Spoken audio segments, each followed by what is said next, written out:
Welcome to New Tracks Live. New Tracks Live is the weekly meetup of the New Tracks modeling community that provides unique mentoring opportunities to enhance your modeling skills by connecting with talented modelers and manufacturers from around the globe who generously share their knowledge and artistic expertise.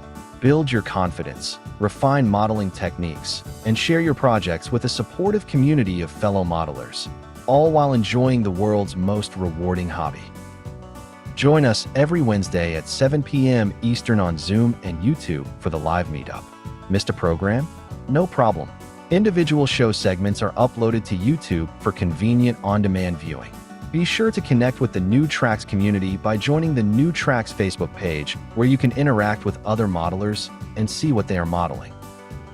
Visit our website at www.newtracksmodeling.com to register to receive Zoom links for the weekly meetup and get more modeling information. And now, here is the host of tonight's New Tracks Live, Phil Edholm. Welcome, everyone. This is, I think it's March 18th. This is New Tracks Live. This is the weekly meetup of the New Tracks modeling community. New Tracks was founded by Jim Kello back in 2000 and really is a place where mentors mentor each other around model railroading and the goal of being better model railroaders. Before we start tonight, wanted to run a little short video about our 3 platinum donors to New Track Mentoring who support not only New Tracks modeling, New Tracks Live, but also the New Tracks Modeling Scholarship. So with that, we'll just run a little video. New Tracks Mentoring thanks the 2026 New Tracks Mentoring Platinum donors, Brennan's Model Railroading, the Amherst Railway Society and the Great Scale Model Train Show. Platinum donors support the New Tracks Mentoring Scholarship as well as New Tracks Live.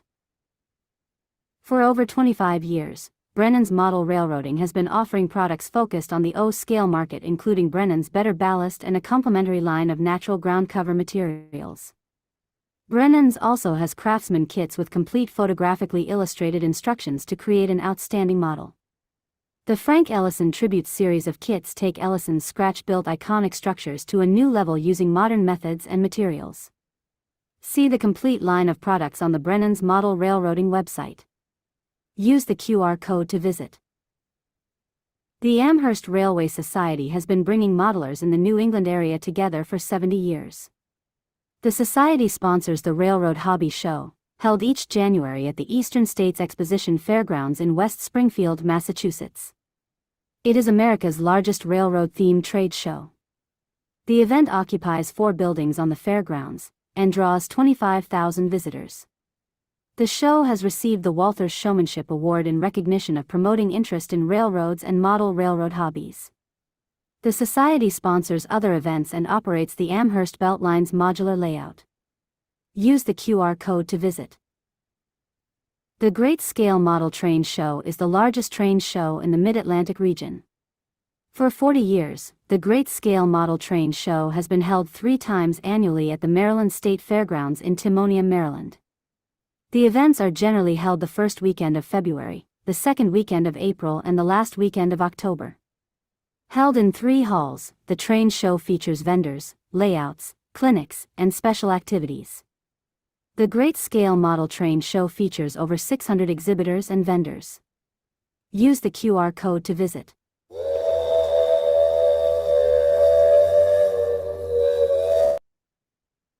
We thank our platinum donors to New Track Mentoring. As I said, they support not only this live event and our other New Tracks modeling programs for existing modelers, but also our scholarship for new modelers. In addition to our platinum donors, we also have our brass donors.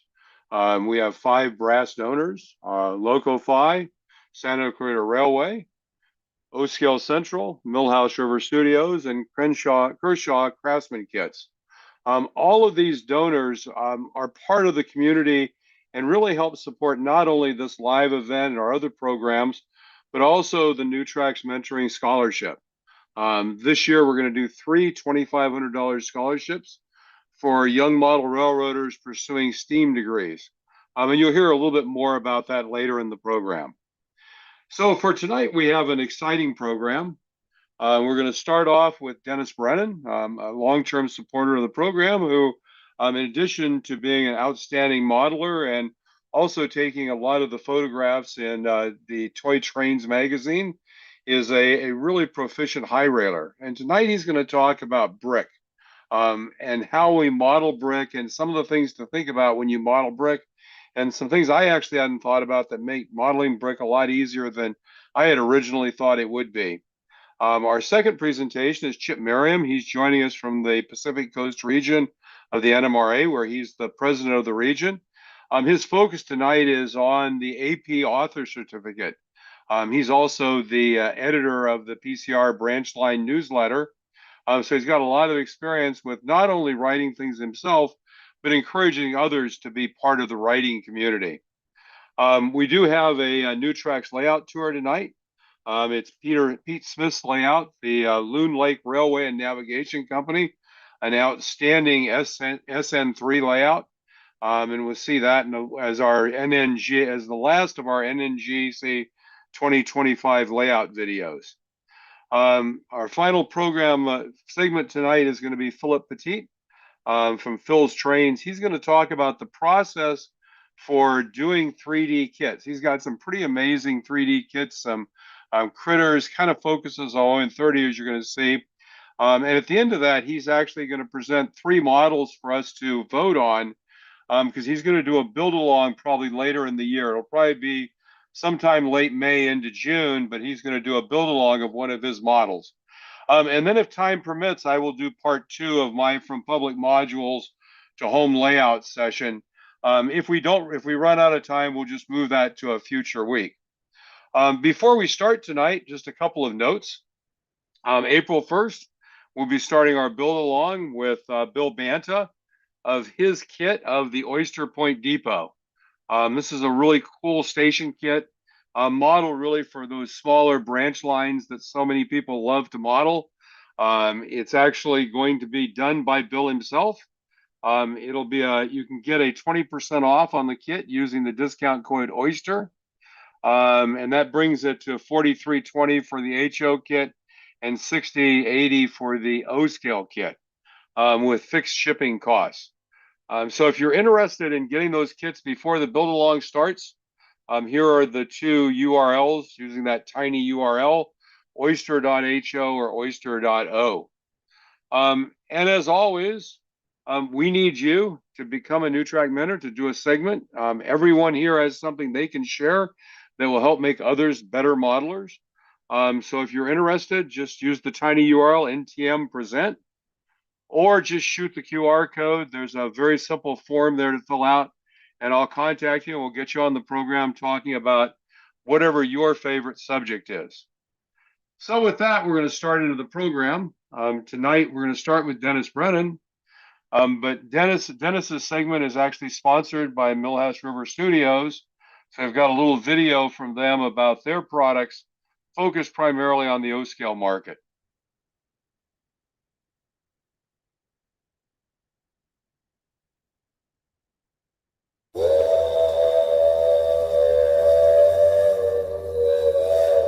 Millhouse River Studio builds model train working accessories that are made to last generations.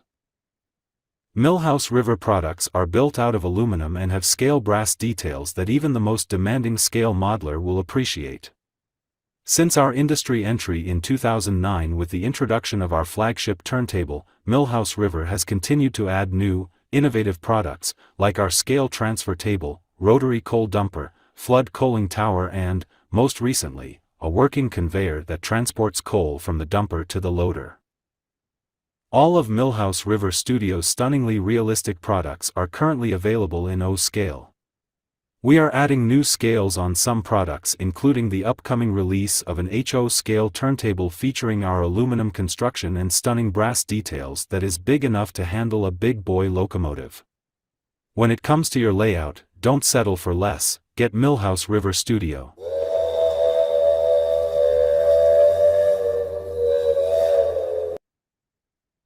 And thanks to Millhouse River Studios for being a brass donor to New Tracks Mentoring. Very much appreciate the support. So with that, I'd like to introduce Dennis Brennan. Dennis is going to talk about brick tonight, a subject that many of us have fought in modeling to try to get to look right. He's going to talk some things about how you can do it more effectively. So with that, I'll throw it over to you, Dennis. Okay, hi guys. And we've all come across kits that are for brick buildings, and um usually you're stuck with, especially if it's a typical plastic kit, or um either a plastic kit or a plaster kit, you have the inevitable seams on the corners, unless there's some sort of decorative corner piece. But typically we have those seams. And faced with that, I was wondering, well, is there any way around that? How do real brick buildings look? How do they treat the corners?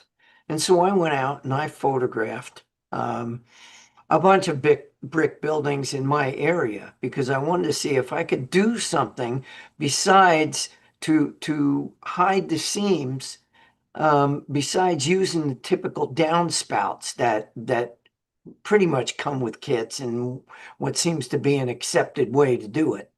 So with that, let's go to the first slide. Okay, well, now here's a corner. This is right downtown, Independence. Well, it's actually in a little area in Independence called Englewood. And as you can see on that corner on the left-hand side there, the corner has a different color brick in the front and a different color brick in the side.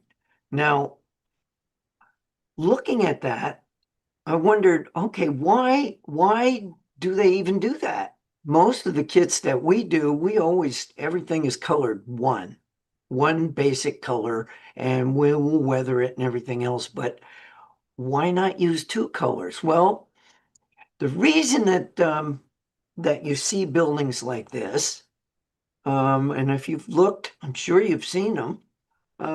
There's two kinds of brick. One is called face brick, which is brick that faces outward like the sidewalk. The other is called common brick, which is just your basic working brick that would be used between walls. Because most brick buildings are, we're talking about buildings from the turn of the century and before on, I mean, like turn of 1900 and before, and on up through probably the 40s, brick buildings were not facades. The walls were solid brick, and they might be 2, 3, 4 rows of bricks, depending on the type of construction.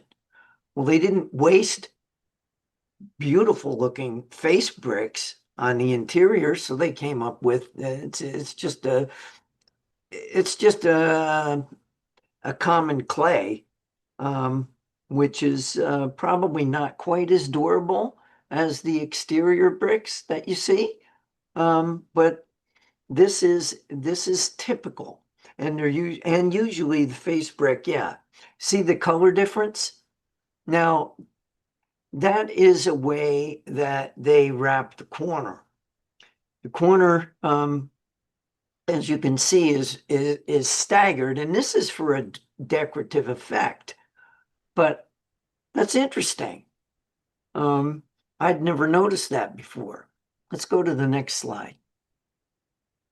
All right, now here's another brick building. Now I want you to look at all of these buildings too, and look at the brickwork. Look at the ornamentation.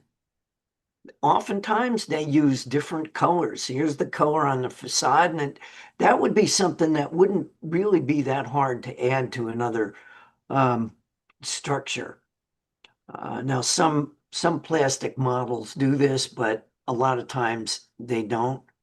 And again, we have face brick, which is for the brick that's right out on the sidewalk, and then the brick that's in between or covered by another building next to another building. That's going to be your typical common brick. Let's go to the next slide.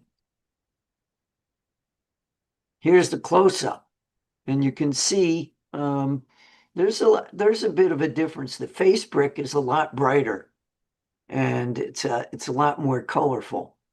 And now you can see a repeating pattern where it goes around the corner.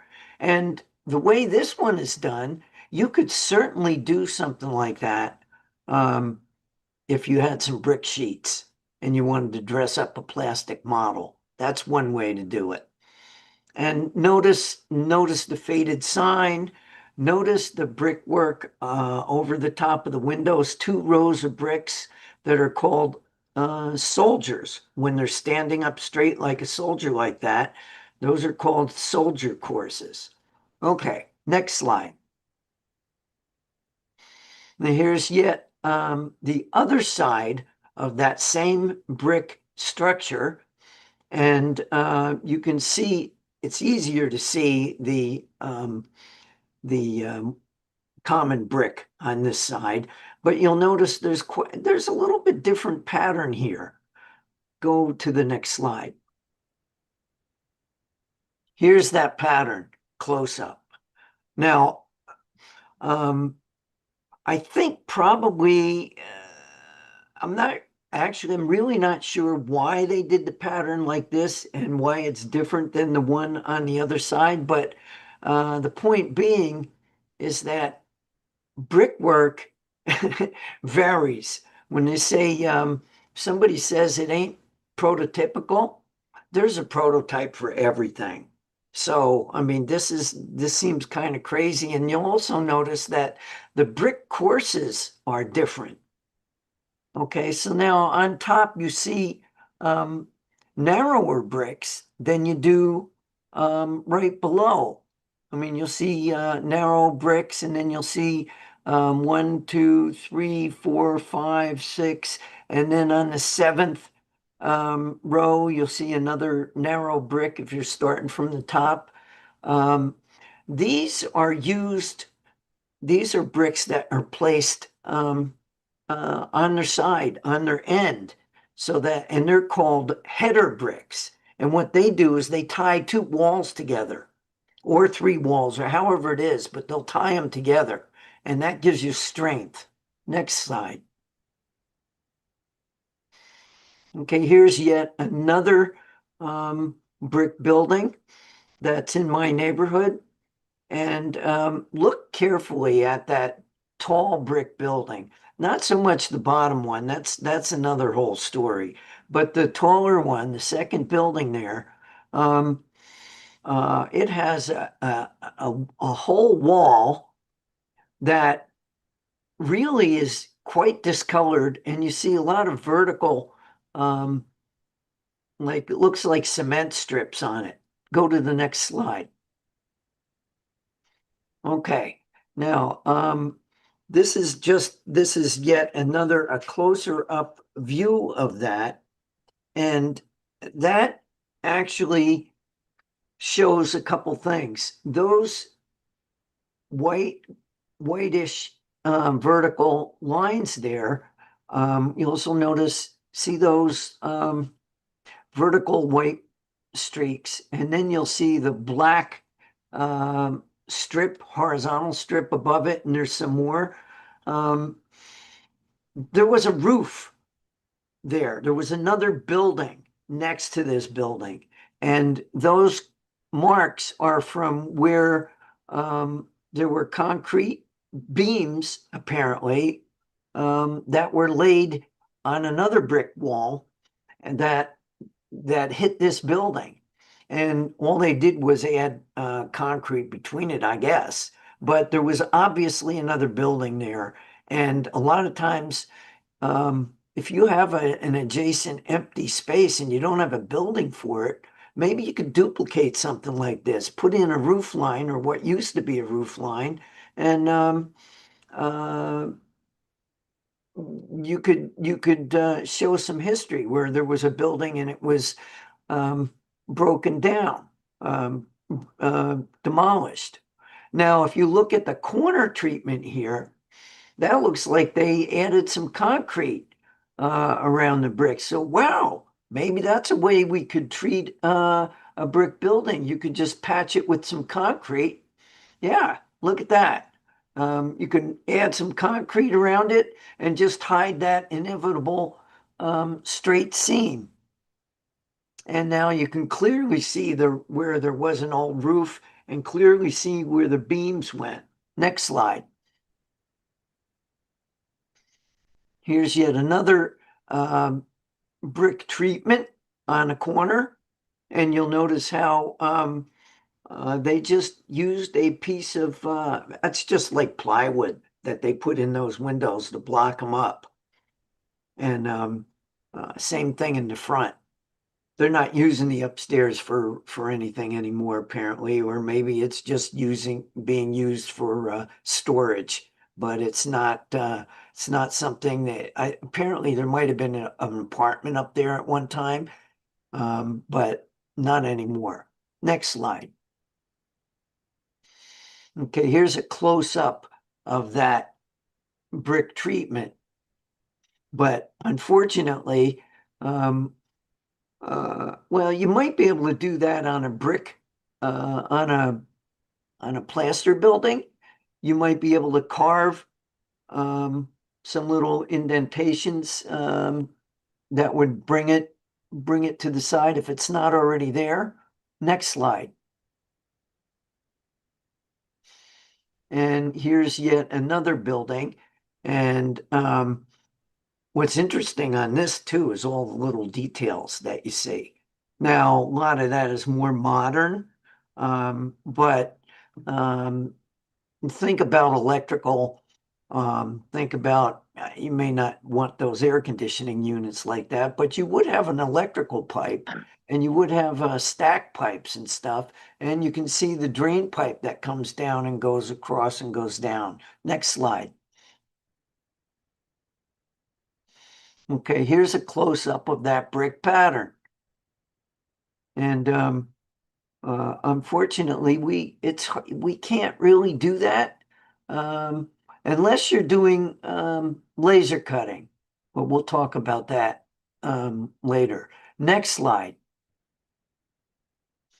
Okay, now here is a perfect example of a straight line, just like we see in our kits. I found it.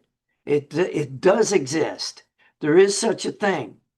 And I said, wow, that makes sense. We got face brick and we've got common brick, and there is definitely a straight line between them. So, wow, we have a prototype for everything. Next slide. Here's another one. Now, this one wraps around a little bit more, but still, there is a straight line. And so where the front and the sides come together, you certainly could do that. And then where the back intersects, you could certainly use drain pipes. And you've solved your problem, as long as you want to try to do different colors. Why does a building all have to be one color? Next slide. Now, here's what I did. This is a plastic kit. This is originally Walther's, I think it was a deli, Melissa's Deli or something. And now this kit is being made by, or it's under the auspices of Atlas O. And it's typical plastic. And what I did for this is I basically, little hint here on what I did. Most people paint the brickwork first and then do the mortar. I did the opposite. I painted the mortar first. I used white primer, and then I did these. Of course, I painted these pieces flat before they were put together. That's the easiest way to put together a kit, as far as I'm concerned, is make sure you do the painting on the flat first. Then you can mess with the windows and everything else instead of trying to futz with putting in windows once the kit is together and then masking off the building and painting it afterwards. If you don't have to do it, why do it? So first I laid everything out and I sprayed it with white primer. Then I used a series of, well, on the front, I used and these are all, the front, I used brown spray paint for the, all of the detail work. And on the side piece here is a combination of 3 or 4 different Americana colors in tubes. And I used several different shades, starting with the lightest one, and then I proceeded through the darkest one. And then finally, I used chalk to weather stuff. And I think I put a brown wash over things too. You can see on the top part, I added some brown wash and I also added some chalk.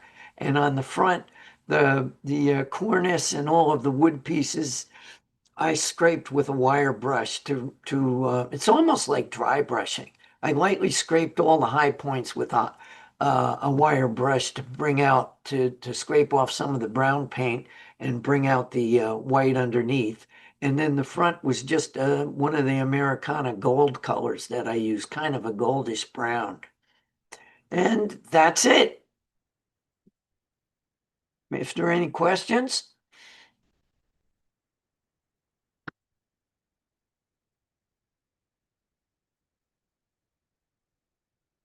Yeah, This Dennis, is this.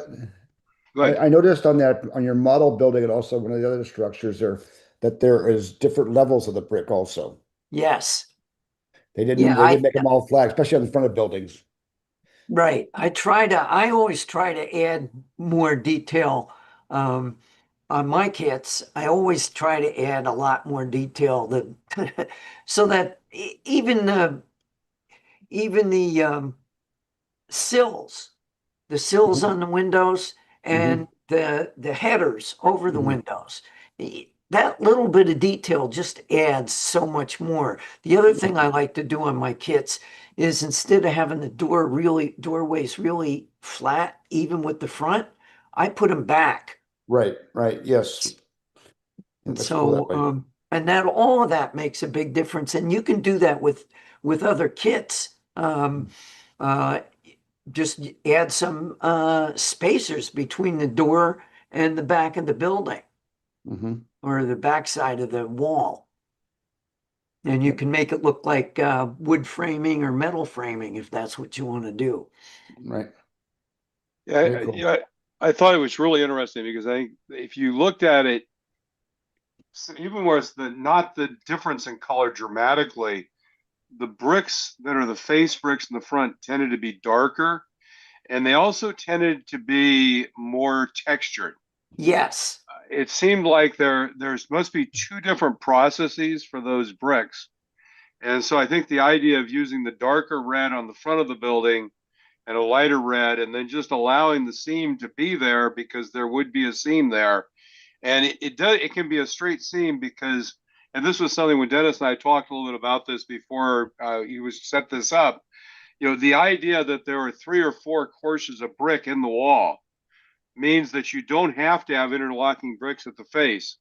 The interlocking bricks can be in the inner wall, and the face can actually be a straight line. So I think that's a really interesting thought process and how to make those lines easier.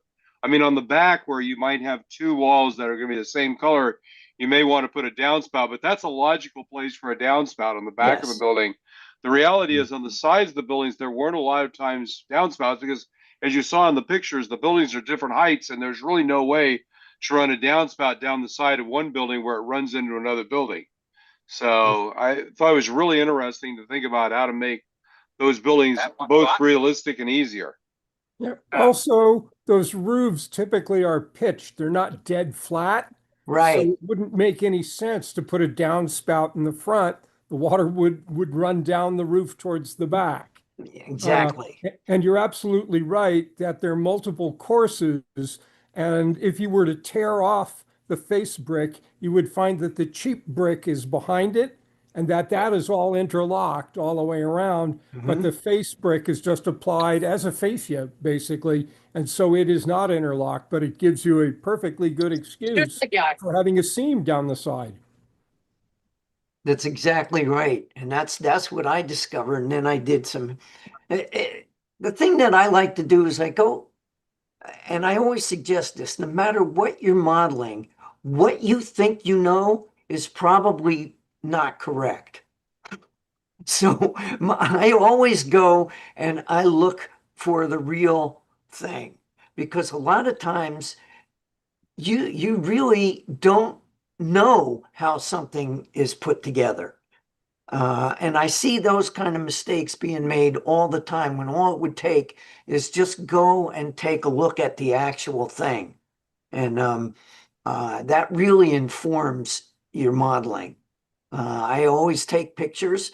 I have those pictures. I didn't take those pictures for this setup. I took those pictures for an article I was writing about doing brickwork on plastic models. Dennis, do you have any experience or application for individual bricks? Individual bricks only insofar as and I've been looking for them, to make a pile of rubble where, there's a building that's been torn down, or a building that's partially torn down. But trying to find bricks, they don't exist. Dennis, they do. I found some in Eastern Europe. I forget which country it was, but I had scratch built a freight house where one of the walls had crumbled. It was based on a photo that I had found. And so I needed a pile of bricks where the crumble was, because that's what was in the photo. And I found, I think it was on Etsy, a company, might have been one guy out of Eastern Europe, who shipped me a little box of, there was 100 bricks in it. And this was HO scale, and they were a little tiny for HO scale, but for the pile of bricks, they worked perfectly. I just made a little foam pile, covered it with glue, and sprinkled these all over it. Yeah, in that same vein, I did find a pile of bricks one time that they use for like military dioramas. And they were a little bit big, but when you put everything in a pile and throw some weeds and stuff on it, bingo, it works just fine. Yeah. And I often use HO vents and things like that, piping vents, because how big is a vent? Who knows how big a vent is? And they're all different sizes. So don't be afraid to use HO in your 1/4 inch scale modeling. Yeah, those were some on Etsy. If you do model bricks, a search on Etsy, you'll find a number of folks that have different size model bricks for sale on Etsy. No, I'll check that out. Yeah. Yeah, I found a source in out of Australia. You mentioned Eastern Europe. Same thing. I found a little bag of these things, and in my case, it was HO scale. But the thing that I found most interesting about them was that I went to cut one brick into 2 halves. I was expecting them to be plastic. There turns out they're actually a clay material that powdered and did everything that a normal brick would do in HO scale. It was pretty exciting to see that. So I was able to replicate busted up bricks without much of a problem. Oh, that's great. Hey, Dennis, Yeah. for those of us who use hydrocal brick, would you suggest using the same sequence that you did when you used the mortar first on hydrocal? Well, now that you bring up a good point here. There's, as you know, everybody has their own way of doing brick on plaster, painting plaster. I like to paint plaster raw. I don't prime the plaster ahead of time, and there's a really good reason for that. The reason I do that is plaster, like real brick, doesn't absorb evenly. It's not depending on, depending on how it was mixed and stuff, it will take paint and you won't get a nice, perfect color. It'll vary across the width of the plaster wall, which is exactly what you want. And then I do the same thing. I don't color the plaster. I leave it white.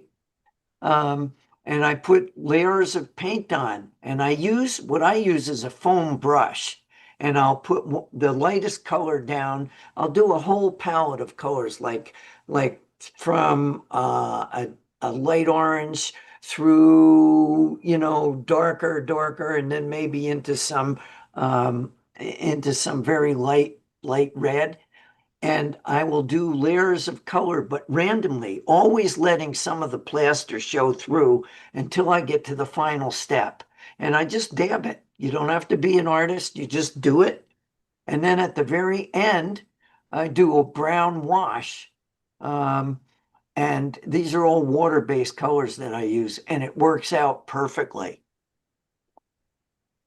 See, I have a lot of plaster kits, and they kind of intimidate me on what to do when. But I don't like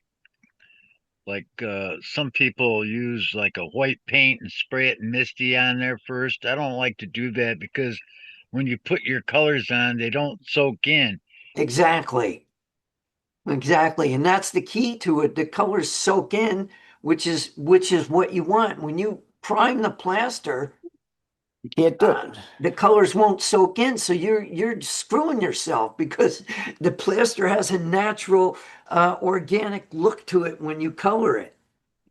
This could be the segment for another show because Tom Yorkie was on here, and he showed how he did his models, which is really interesting to me because I have a lot of his kits. But eventually, someday, when we all get to using them, we can have another discussion on that because it's a bigger discussion. Oh, yeah. And there's no right or wrong way. Mine isn't the right way, and everybody else don't get me wrong. I prefer not to color, not to spray the plaster and prime it ahead of time. Other people swear by that, but I have my own reasons. And in fact, I could even do something. I can have a whole discussion on this and show how it's done. So if people are interested, maybe that'll be something that we can do in the future. There's a whole bunch I could still talk about as far as bricks are concerned. Somewhere recently, though, I purchased some lime white mortar, and I got that online, but I have yet to use it. Some people use baking powder, baking soda, or whatever. Baking powder, I think, or flour. I think the other thing is to think about after you colored the brick, then if you seal it with a sealer coat, a transparent sealer, dull coat, then when you put the mortar on, you're able to wipe it off of the face of the bricks, and it just goes into the cracks. Right. So that's Exactly. so one of the thought processes is to apply colors.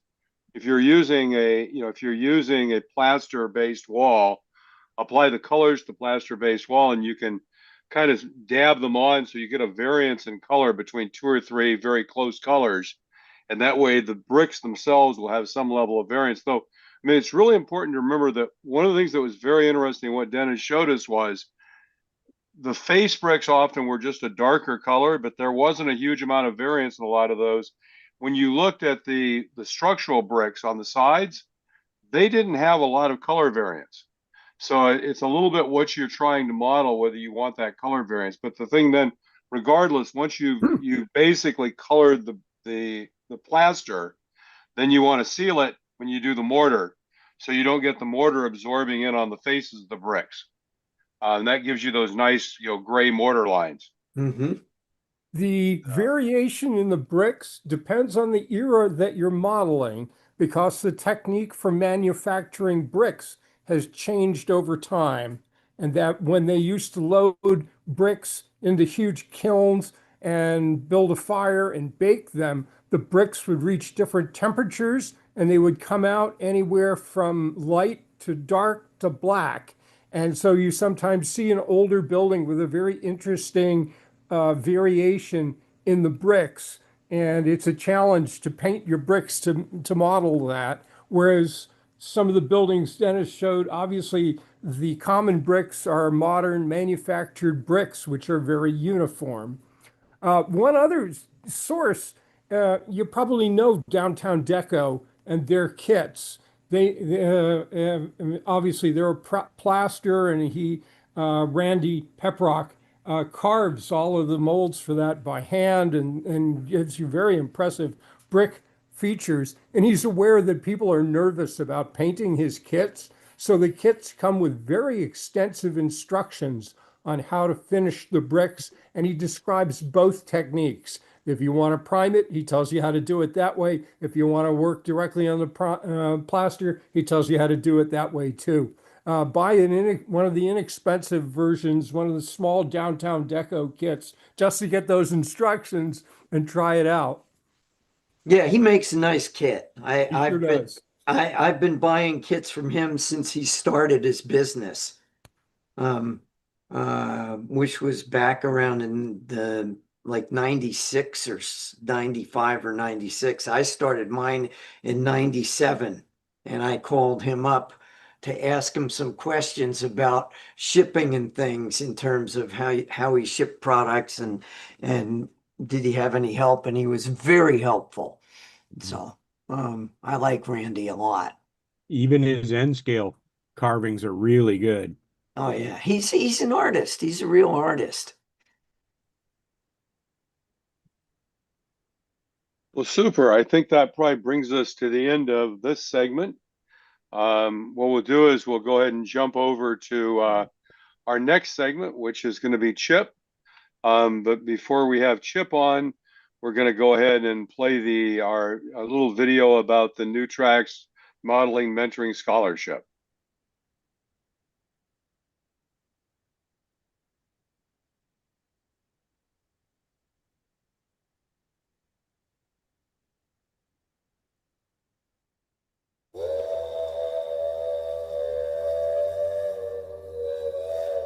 Are you a model railroader going to college in academic year 2026-27? Apply for the New Tracks Modeling Mentoring Scholarship. For 2026-27, 3 individual $2,500 scholarships will be available for model railroaders pursuing a STEAM degree. Science, technology, engineering, arts, and math are all key parts of model railroading. You can apply online at the QR code shown. Model railroaders can support the New Tracks Modeling Mentoring Scholarship, the only national scholarships for model railroaders from a nonprofit organization. Donate online on Zephy. All donations are tax deductible. Well, that's great. So our next mentor is Chip Meriam. I introduced Chip, but I wanted to add a couple of things. So Chip's kind of my boss. He's the president of the PCR. I'm the vice president, so he just tells me what to do. I asked Chip to do this segment tonight because he actually did it at a convention I attended, and it prompted me to go actually do my AP certificate as author, and that was the first AP certificate I did. And what I realized is that when you look at it and think about how to do it, it's really not that challenging to do. And a lot of us have done different pieces. And by the way, if you become a New Track mentor and do a segment on the show, you can talk to Pat Rivard, and he will get you the paperwork to get you credit for that on your author certificate. So with that, Chip, I'll throw it over to you, and I think share your slides. Okay. Phil, you can go ahead and put the thing up and put it on the first slide, and we'll get going. There we go. All right. This is basically what Phil just told you. I put together this clinic, if you will, for presentation at our conventions and some of the division meets. I think it's probably been with me since 22. I think I did this about 4 years ago. been very few revisions in it other than minor changes in the submission guidelines from the various publications that I've cited here. So this really, as I've pointed out when I started my presentations, and I'll do the same here, this is really kind of a self-serving thing, because as a editor of a newsletter for the region, I'm constantly looking for content. I always want stories to publish, and the more I can get to help me eliminate the white space, the less work I have to do as an author. So this really is a plea, if you will. So Phil, let's move on to the next slide. I'm trying to come up with some reasons why you'd want to do this. The first one, at least the most important to me, is that it's gratifying. We're creative people. We've just had a very interesting presentation about, of all things, little teeny tiny bricks. Well, there's a lot of people in our world who wouldn't even think about that, but those of us who are creative clearly would, and that's our nature. I don't think we'd be in this hobby if we weren't creative people, and certainly putting together an article and having it published is a creative endeavor. One of the biggest benefits I can think of from doing this personally is that it really helps me understand my subject matter and makes me more of an expert on what it is I'm trying to convey. I discovered this years and years ago when I was in college, and I was tutoring lower division accounting students. And I found that I learned my material much better having gone through the process of explaining it to somebody else. Here's a perfect opportunity for you to do exactly that. And writing serves your chosen hobby. We've chosen this, we like it, and we certainly like to see this most interesting and best hobby in the world continue and thrive and grow. This is one way to share that and to spread your knowledge, get other people involved in the way you see it, and help them learn what they can so they'll get more out of it. And finally, as Phil mentioned at the beginning, there is an AP certificate in authorship. There are been a few changes to it since what I'm showing here, but you can take a gander at the National Model Railroad Association website under the Achievement Program tab and navigate to the AP author certificate, and you can find the most recent requirements. Next slide, Phil. As an editor, as I said, we would love it if stories just grew on trees and fell into our laps. That would be really easy. But obviously, we know that doesn't happen. We can't dream up things, and we can't have them fall on our desk out of the sky. Next slide, Phil.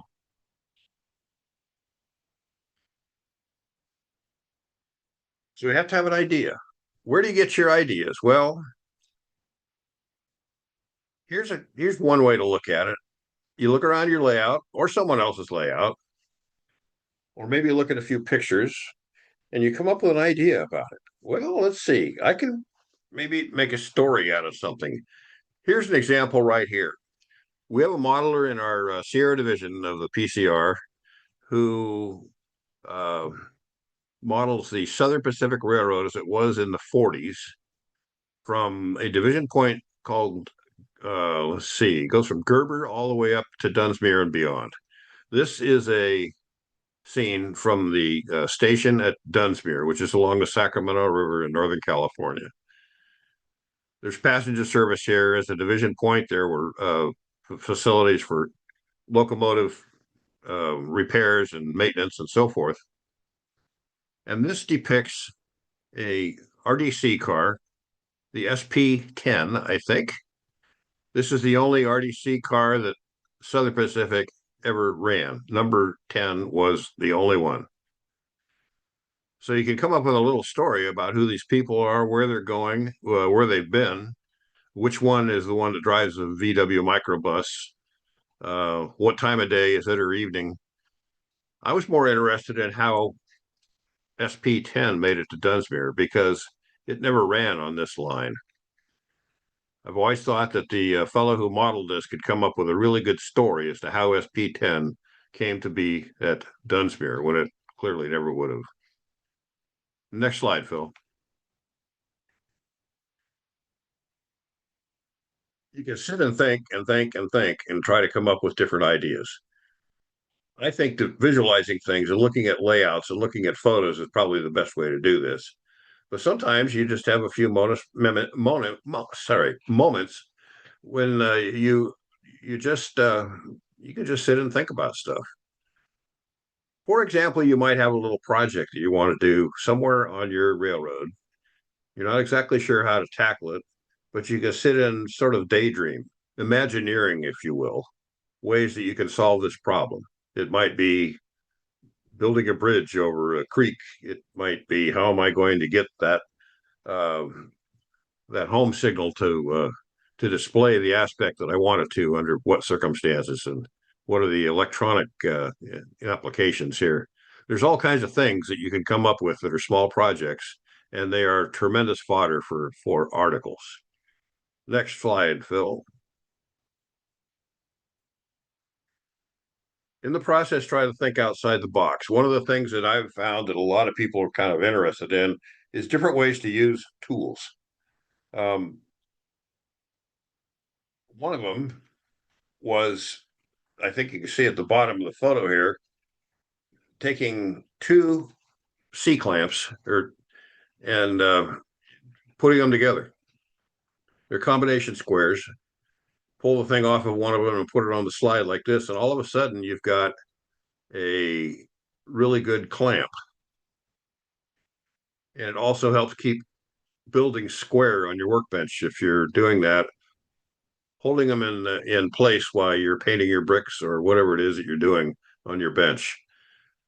I never thought of taking a combination square apart to make a clamp like this, but now I use it frequently. Another application was, we had a modeler once who was building little bezels for his push buttons to operate his switch machines. They were on the fascia, and he needed a way to protect them as they were buried, in the fascia instead of sticking out. And he took a little bit of PVC pipe, cut them into very short lengths, and turned them on his lathe. And that was the solution. Pretty simple, but it's a concept of thinking outside the box. And sometimes here it's good fruit for an article. Next slide, Phil. One of the best things that you can do to hone your skills on writing or organizing what your thoughts are is to read. Imagine that you were a musician charged with playing, let's say, a part in a symphony orchestra, and you'd never heard the music that you're about to be asked to perform. If you never listened to the music, you'd never be able to play it. And I would say that if you've never read, it'd be darn hard for you to write.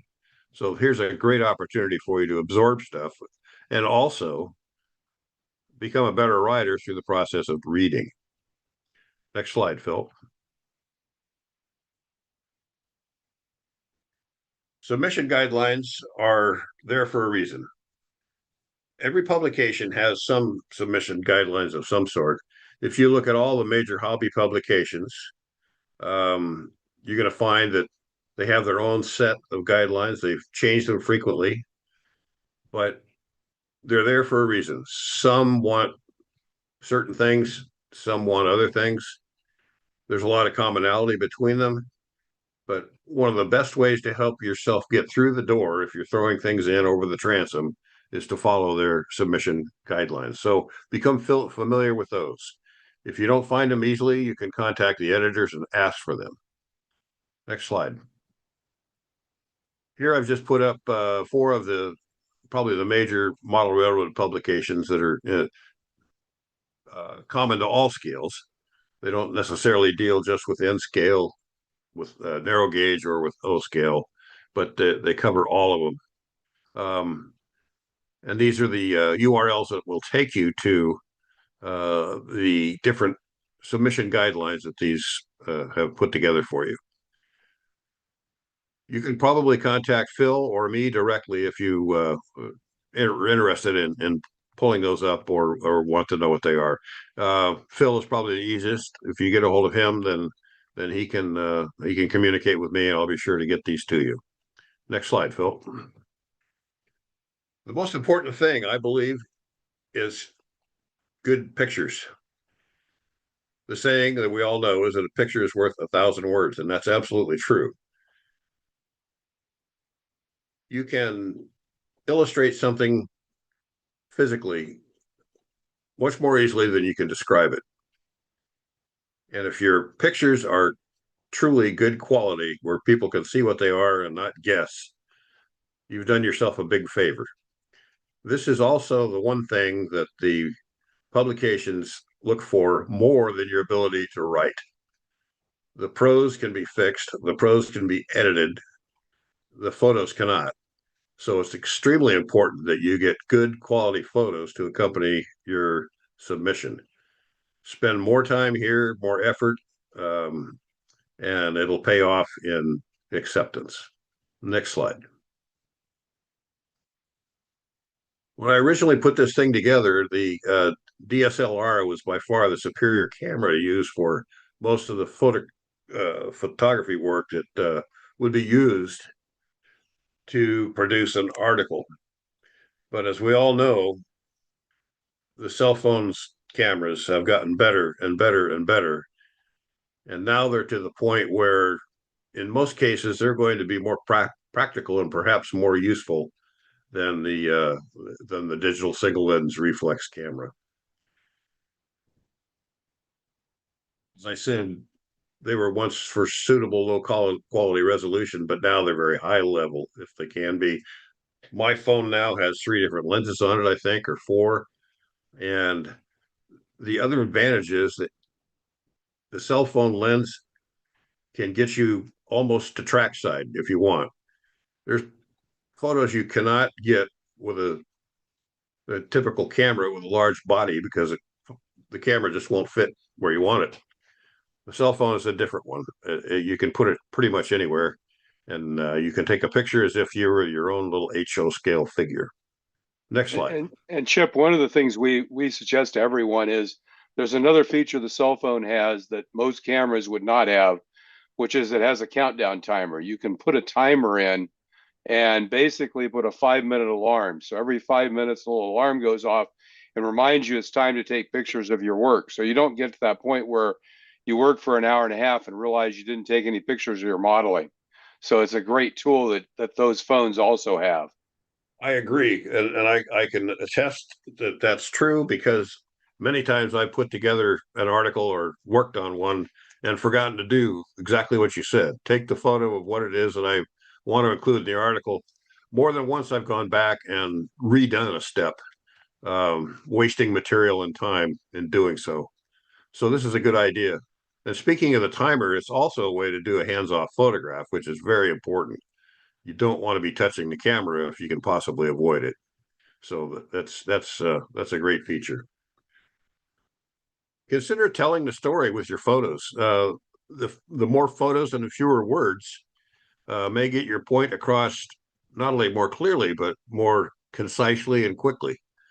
So give that some consideration. I think the next slide shows an example of that. I've got a modeler here in the Sierra division who put together this little short piece in one of our publications about converting a coal load for a tender to an oil load. And it shows step by step the process that he did. He starts by showing the coal load and how he removed it, how he covered it up with a new piece of styrene, assembled it, put a top on it, added the hatch, and put it back on the tender shell. You can follow this process here from beginning to end, and you know what he did, and you could just about do it yourself. And there's not a single word in here that shows you or tells you what he did. You can get it all from just looking at the photos. Tell your story with photos. Hopefully you've heard of this fellow, Brooks Stover. He has had all kinds of recent publications in the model press. He models in S scale, but to me, his most useful contribution is what he has to say about photography. Several years ago, he put together this well, handbook, if you will, titled "A Modeler's Guide to Digital Photography." It was available through the NMRA for just a mouse click to find it. I don't think it's up there anymore, but certainly with a short search, you can find it. Brooks Stover, A Model Railroaders Guide to Digital Photography.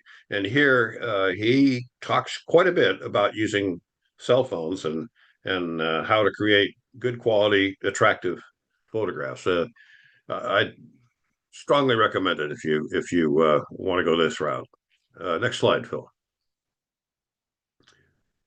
Jack Burgess has a video very much about the same thing. He talks about this new, relatively new process called focus stacking.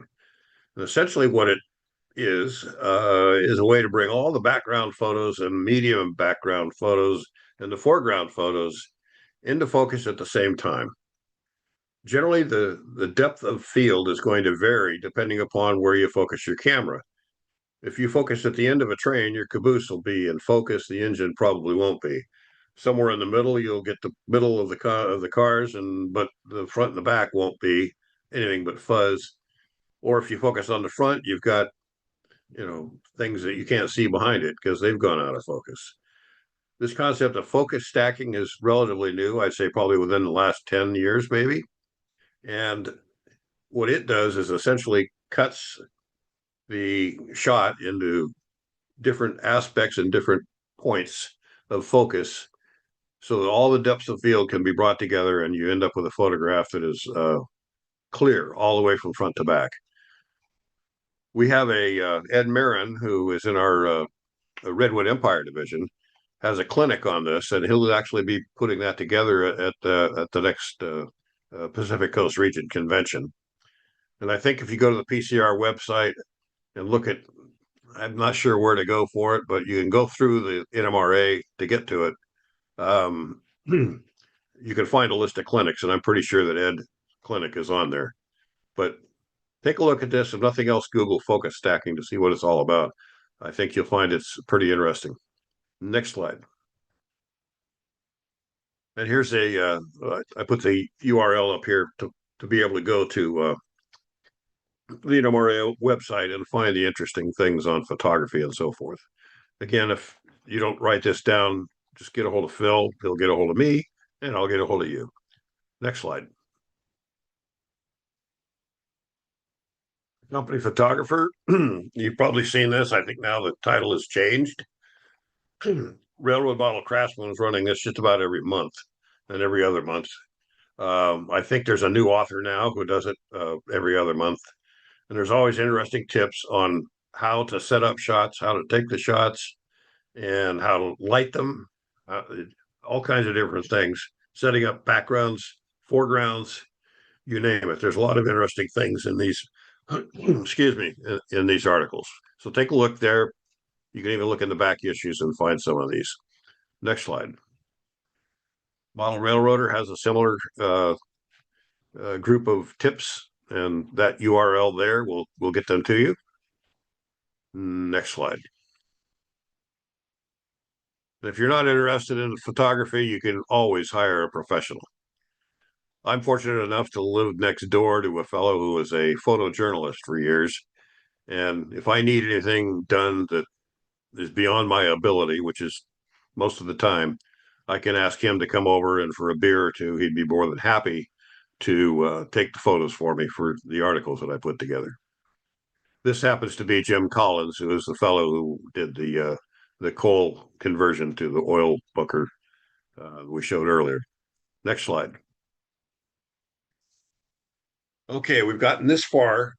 We've thought all about that, and we're ready to write it. But what do? Somebody once said that writing is like staring at a blank piece of paper until your brain bleeds.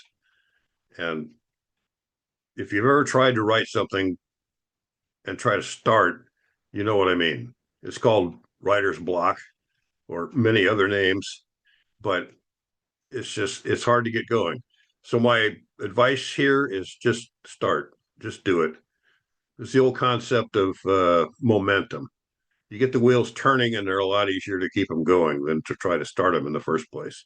Get over the first step and the rest will follow. Next slide. I found that the easiest first step is to just throw things out there. For example, here I'm thinking about putting an article together about building benchwork. So I've just thrown all kinds of ideas out here that are really unrelated. Assembling the benchwork in modules, using carriage bolts to hold them together, putting holes for running wires, using a yardstick as a trammel to form curves, use a carpenter's level to find the maximum grade for your road beds, all kinds of different things. None of them are directly related to one another. The idea here is just to get it out and onto a piece of paper. It's kind of like dumping everything out of your brain so you can work with it. Next slide. Once you got all your thoughts, then you can kind of organize them into the different pieces of the article. Here I've taken pretty much everything that you saw on the first slide and slipped it into these categories for planning, construction materials, portability, and tools. And this kind of organizes your thoughts. This can lead you pretty easily to the next step, which is in what order do I want to talk about these ideas? Next slide. And once you've got that as your outline, you can start putting together your article. And it should flow out pretty easily from here. Next slide. Outlines are not always necessary. If you're writing a short piece, maybe a single paragraph or two, accompanied by a photo, you really don't need to write an outline. You can probably do it pretty easily with just putting the words on the paper and adding the photograph and letting it go. Save yourself the time and the brevity and just put it down there. Can certainly be edited for various things, but it doesn't need to be outlined necessarily. Next slide. Jim Collins is also a technical writer, and he gave us some good clues as to how he does his work. First, he says that outlines, as I just indicated, sometimes are necessary and sometimes they aren't. It's dependent upon the focus of your article and how long and complicated the article might be. Once he's gotten the whole thing written out, he goes through and he corrects the different things. That's his second pass in editing. He looks for all the things that are wrong, all the punctuation, spelling, where the tense doesn't match, and so forth. Next slide. And he reemphasizes the use of cameras, and he talks about using a digital SLR here, but he's given us some tips about taking pictures, and he pretty much mirrors what I've said and what you're going to find in the other articles having to do with the lighting, different angles, taking many pictures so you have a lot to choose from, and so forth. And finally, he gives us some advice for how to write the article and make it sound good. Starting small, using an active voice, thinking about your audience, and thinking about how the instructions flow on a how-to article. Next slide. Assemble your publication. You got everything ready to go. Now it's time to put it together. Next slide. For the most part, you're going to be using, I think, probably Microsoft Word or Corel's WordPerfect or maybe Adobe Illustrator or something. That's generally going to be the format that the publications are going to request.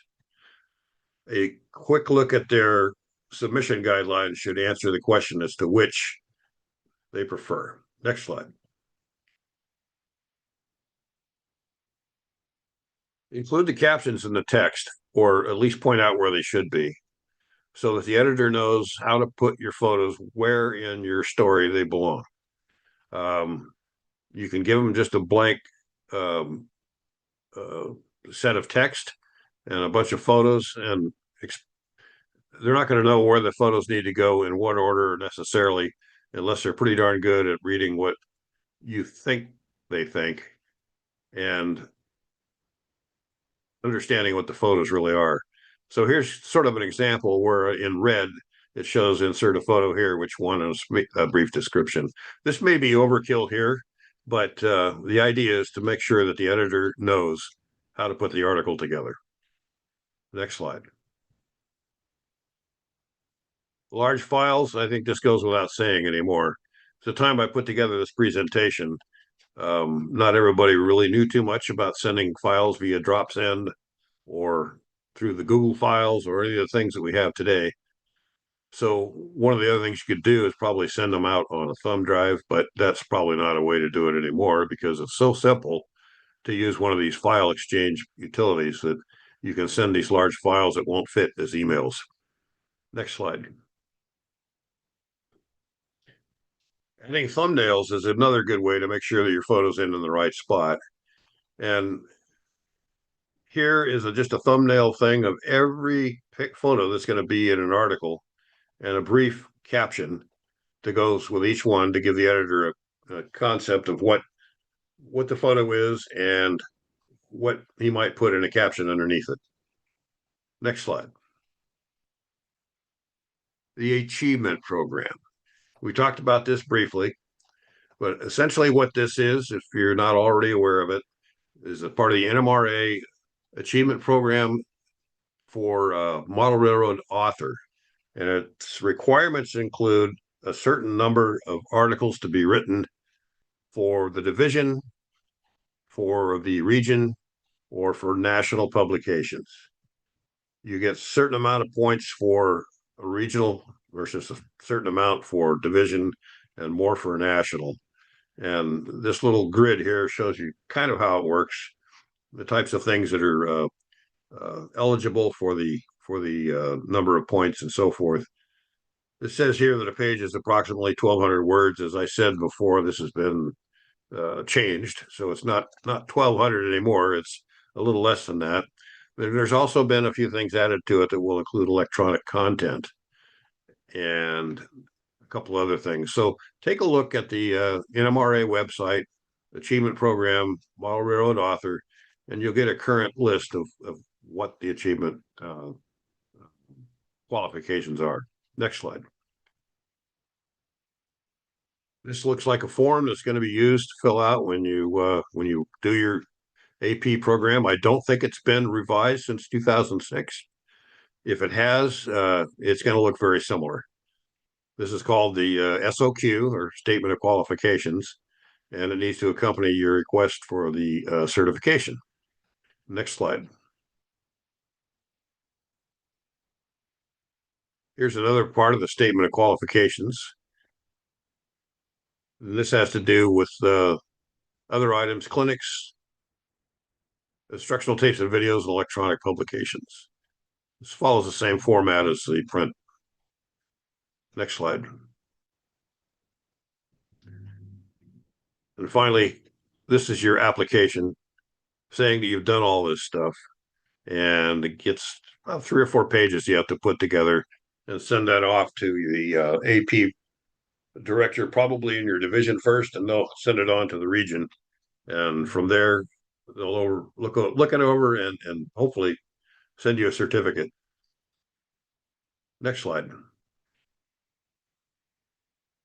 They also provide this as a way to keep track of what you've done and to have it validated. You'll find that this is something else that needs to be filled out. One of the things that a lot of people have complained about in all the AP program certificates is the amount of paperwork required. I'll just say that it's really not as bad as people say it is. So don't let that intimidate you. It's really easier than it appears to be. Next slide. This is the one that I put together for my AP certificate years ago. I did it all in Excel, which made it very simple to do all the little math as it goes across and adding up the numbers and so forth at the bottom. That's available too. If you're interested, contact Phil. He'll contact me and I can get a copy of this template to you if you'd like to use it. Next slide. Another thing that I put together was little labels to put on the exhibits. I think this requirement may have changed, but when I did it, I had to have photocopies of all the different articles that I published, and I needed a description for each one. So I put together this as an adjunct to the list that I showed you in the previous slide, so that I could have little tabs I could cut out and stick on the articles. That made it easy for the person looking at this to know what article went with which thing on their printed form. Next slide. Some of these things were added at the end. Here's another URL for you. There's a little video called While You're At It. There's a picture that happens to be Stephen Priest on the front. The article is actually by his wife, Cynthia, who is the editor of the NMRA magazine. And it has to do with just what I'm talking about here, creating articles for publication. I strongly recommend it. Next slide. And that, folks, is the end of my presentation. I'm open for questions as long as anybody has any. Thank you, Phil. I have to unmute here. Thank you, Chip. Any questions or comments or, about it? One of the things to think about here, I think that, Chip talked about this is, if you send out emails for your division, those qualify as authorship. They're individual articles they can be. If you do a clinic here, a segment here on New Tracks, those will qualify also. So, any questions? Go ahead, Edward. Yes. I'm assuming with the achievement program that they've things have been changed, I guess, for if somebody has their own YouTube channel. Because they're like can't think of it. I can't think of the guy's name, but he just recently had his layout catch on fire on live. Ken Patterson. So I'm assuming that something that what he's doing. There's a I guess there would be a process of if somebody's doing something along those lines, that becomes part that could be used as an authored article. But yes, that would be one of the categories that is available, and that may have been there before. I know it is now. Yeah. Where it would be under electronic publications and YouTube channels, and what you do there would clearly be the same as if you were writing it or submitting articles. Keep in mind that they're looking at drawings that you submit, photos that you take, videos that you make, as Phil mentioned, clinics that you give, presentations that you make, and clearly YouTube channel would be part of that. now I get the impression that you have to sort of not just do one thing. You have to sort of like when you're doing models, you got to do locomotives, cars, structures, and all that. So is that the same way with the authorship? Like having a channel. No, not to the degree you're suggesting, in that you have to have so many on a certain topic, so many on another topic, and so on. What you can't do is submit the same article in different formats and expect to get credit for it everywhere. For example, I give a clinic, and I can use that clinic for some of the hours or words or whatever. But if I put together a PDF of that clinic and put it in one of the newsletters, I don't get duplicate credit. But I could write all my articles about how to make trees if I wanted, as long as they were different types of trees and not the same thing over and over again. I think the only other limitation, Edward, is that there is a restriction on the percentage of points that can come from divisional publications. So there is an encouragement not just to publish in your division, but to do things. So, for example, when I did my author certificate, I've only written one article that was in a national publication, but I've done clinics at NMRA conventions, and those qualify as outside of your division or region. So, I think that's, again, an important point. It's interesting listening to Chip talk, and I know Martin probably has some comments as well. In many ways, authorship is not the right name for this certificate. It almost should be called the mentoring certificate, because it really is about, are you actively transferring your knowledge to other model railroaders? And how you do that is less important than the act of actually taking something and putting it in a format where other people can consume it, whether it's on the written page, it's done as a clinic, or it's done electronically.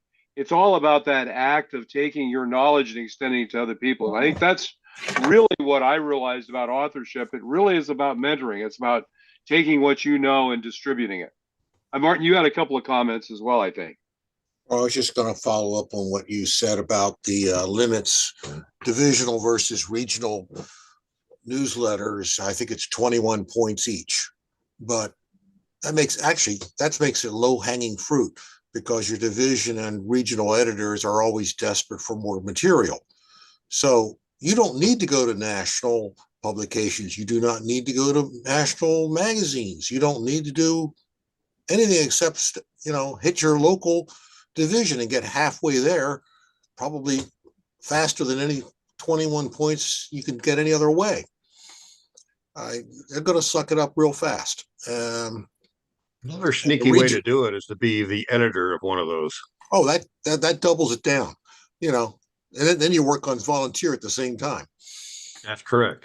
That is another point. Your overlap can be volunteer. Absolutely. Yeah, so that's one of the things when I do a clinic on this is I point out the fact that these are incestuous categories. They feed off of each other back and forth. If you don't get points in one, you get them in the other, and sometimes both if you're lucky. But yeah, and the other one was not getting it published in multiple places and getting the same, getting points. You can get things published in different places at the same, but take the higher points. Some of the earliest things I got published were published in the regional newsletter, but then national at the time saw those and asked, "Can we republish that?" I'm like, "Yeah, sure." You get more points with the national publication as a result. So you just disregard your lower ranking one, take the high points, and keep going. I did exactly the same thing. I put together a thing on using Excel to track derailment problems on your layout. And I first put it in the divisional newsletter. Then I sent it off to the regional. And I actually ended up in the national publication once it got there. And I ended up getting people from all over the world calling me up and asking for a copy of this template that I did. Yeah. So I immediately switched them around. So yeah, you get double the points at the national that you would have at the divisional level. Yeah, but yeah, so just when you set right up your forms, just take the national one. Don't put both down. They're not going to get both. Oh yeah, and the other thing was they no longer ask for hard copies of your articles. That was something I wanted to say. Save everything that you want to put on that form in a PDF. And because they don't want hard copies anymore. And if you send, I'm the divisional AP guy. If you send me all your PDFs, I'm just going to stitch them all together into one big form, reduce the size, and send it off, and number it in the order that it's on your form. They say thank you, and they bounce it. Region bounces it right to national directly. They very much prefer that type of format now. They don't want. When I did it, it was put a big staple through it and put it in the mail. No, not anymore. It's all electronic. Just put it together as a PDF. But the important thing is every single thing you do, save it somewhere. Create a folder on your computer somewhere for your authorship. So what I did was create an AP folder, create an authorship folder, and create a folder in there called content. Yeah. Just make a PDF and throw it in there. Every time you write something, every time you do a clinic, all those things, and then you've got them all in one place when you're ready to submit them. Yep. Just keep collecting it, because going back and finding it 10 years from now is going to be hard. Something I'd like to suggest as well, great presentation, Chip. If you're thinking about this, or in fact, any of the AP certificates, if you're on Facebook, there is an NMRA Achievement Program group, and it's run by Ray Persing, the National AP Manager. And if you have any questions, feel free to go in there and ask them. You'll get many, many answers. It'll give you ideas, and sometimes it'll answer something that you can't really find the right answer for, maybe in your local division or among your friends. Good idea. Good piece of advice. One other thing, a lot of people are afraid that I'm not a good writer. I don't know how to write and stuff like this, but the way these programs like Word and Pages and other stuff, they correct all your mistakes. They will correct your writing and your English and everything else in there. So that kid's probably being a good writer is really not a prerequisite here. Exactly. I tell a That's lot what of I'm people, saying. just send me an outline. If I can figure out what it is you want, then I'll help you with everything. Right. But our computers will do that for us too. And that is one of the good uses of AI. After you've written an article, don't have it try to write it for you, because what you'll get is generally not what you think. But after you've written something, you can submit to one of the AI sites and have them edit it for you. And that can be a great way of getting your prose more dynamic, so to speak. It'll make your editor a lot happier too. Yeah, exactly. It's not really having it do the work for you, because typically when people write a book, they have an editor who goes through and edits it for them. And what you're doing is using AI as an editor to get it to take care of things. I know I'm not really good at going back and editing something I write. I'm good at writing it, getting down on the page. I can sit down and write 10 pages, but going back and editing it for me is just, it's inscrutable. I can't do it. And so having someone edit it for you, and that's the beauty of AI, is you can have it edit it for you. Yeah. If only I had that 20 years ago. Absolutely. 30 years ago. Remember to edit the edit. Right. You want to read through it after it's edited, because it will occasionally change the context or the meaning of what you've said. But it's another way of getting there, where you just got to get your thoughts down on the page. I think, one of the things Chip said, which is really important, is, I find doing a clinic first, putting all the pictures and slides, getting up and talking about them, doing that a couple of times. So you've got in your head, here's what I talk about when I talk about the process I went through. Now, when you sit down to write it, you're just writing down what you said in the clinic. And, once you get that structure in your head, it helps you define how to do it. And I think the point that Chip made here that's really important is the pictures guide you. The pictures are the flow. And again, coming back to your modeling, that 5-minute timer, take pictures as you model, put them all in a folder, pick the ones that you want to tell the story of what you did, or whatever the story is you want to tell. Do it as a clinic in your division, in your region, and then sit down and write down what you said, and you'll all of a sudden have an article. Yeah. Anyway, I think that's great, Chip. Thank you very much for coming and doing that. It's been very much appreciated. And I think, again, it's something that everyone, I would argue that it's a great first step in your AP journey, and which is, I think, really an important part of kind of validating our accomplishments as model railroaders. So with that, we're going to jump to our next little segment here, which is a really cool layout tour from the National Narrow Gauge Convention. This is Pete Smith. Pete has a really nice SN3 layout, and have a little video here of his layout, and I think you'll be amazed. Some great modeling, and really presented in a very approachable way in terms of the room and the space he's in. So with that, I'll go ahead and run our little layout tour here.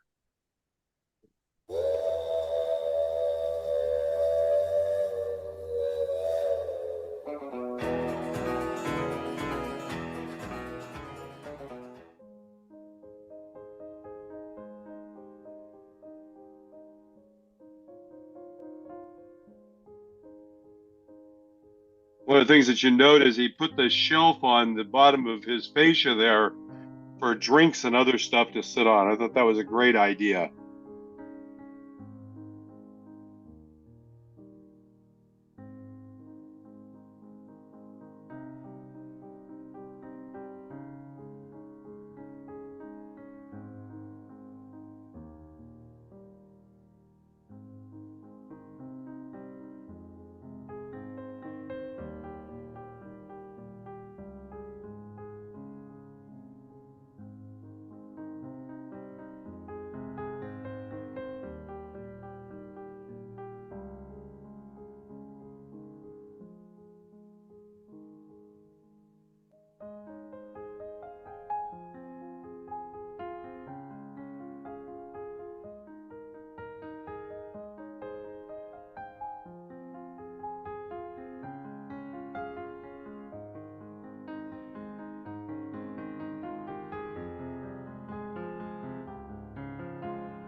What is it in there? Okay.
It is easy to get a new Trax layout visit made of your layout, a friend's layout, or a layout you visit. Please take a 4 to 8 minute overview video of the layout and take 20 to 30 still images. Send an email to Phil at the address on the screen and you will get a cloud drive to upload the videos and photos to.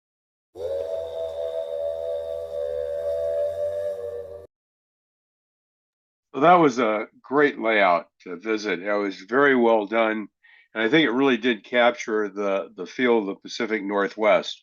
And I think, by the way, we are coming to the end of our layout tours from the National Narrow Gauge Convention last year. There may be one more. I need to go back and look.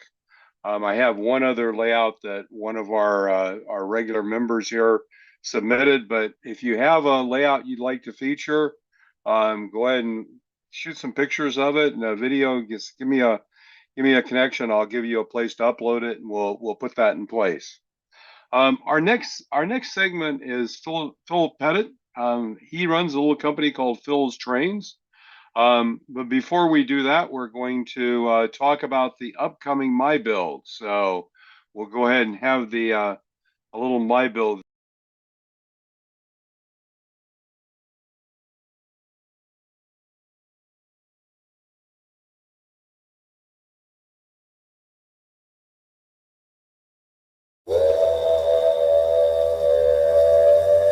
Don't miss the monthly New Trax Modeling MyBuild event. MyBuild is where the modelers of New Trax show what they have been building. See amazing modeling with some MyBuilds featuring specific topics for modeling. If you would like to have your models included in the MyBuild, please email your modeling photos to Chris Course at railrunner130@hotmail.com. If you are a first-time MyBuild participant, please include a photo of yourself.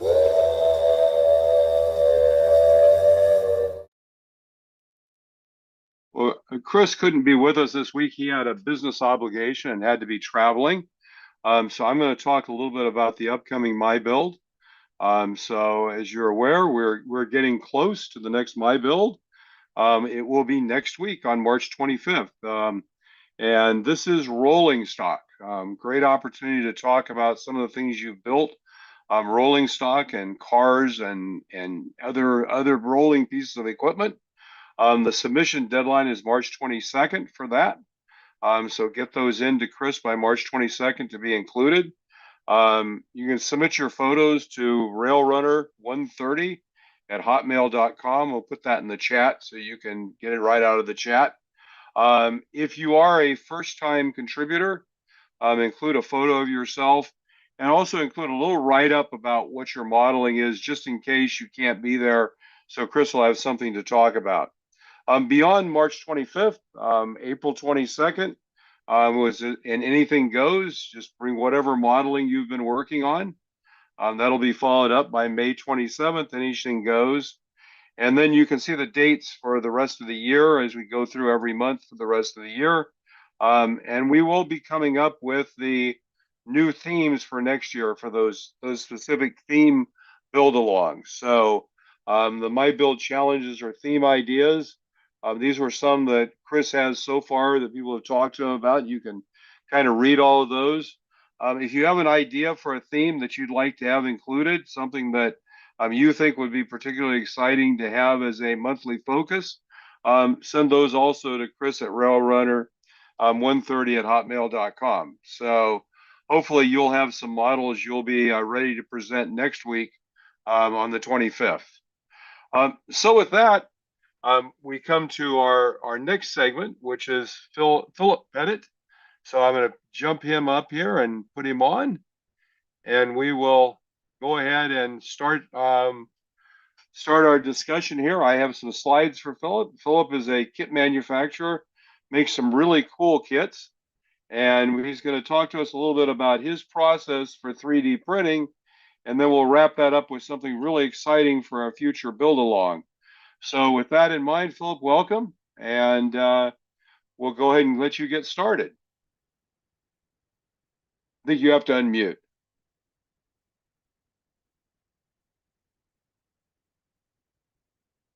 So here are your slides.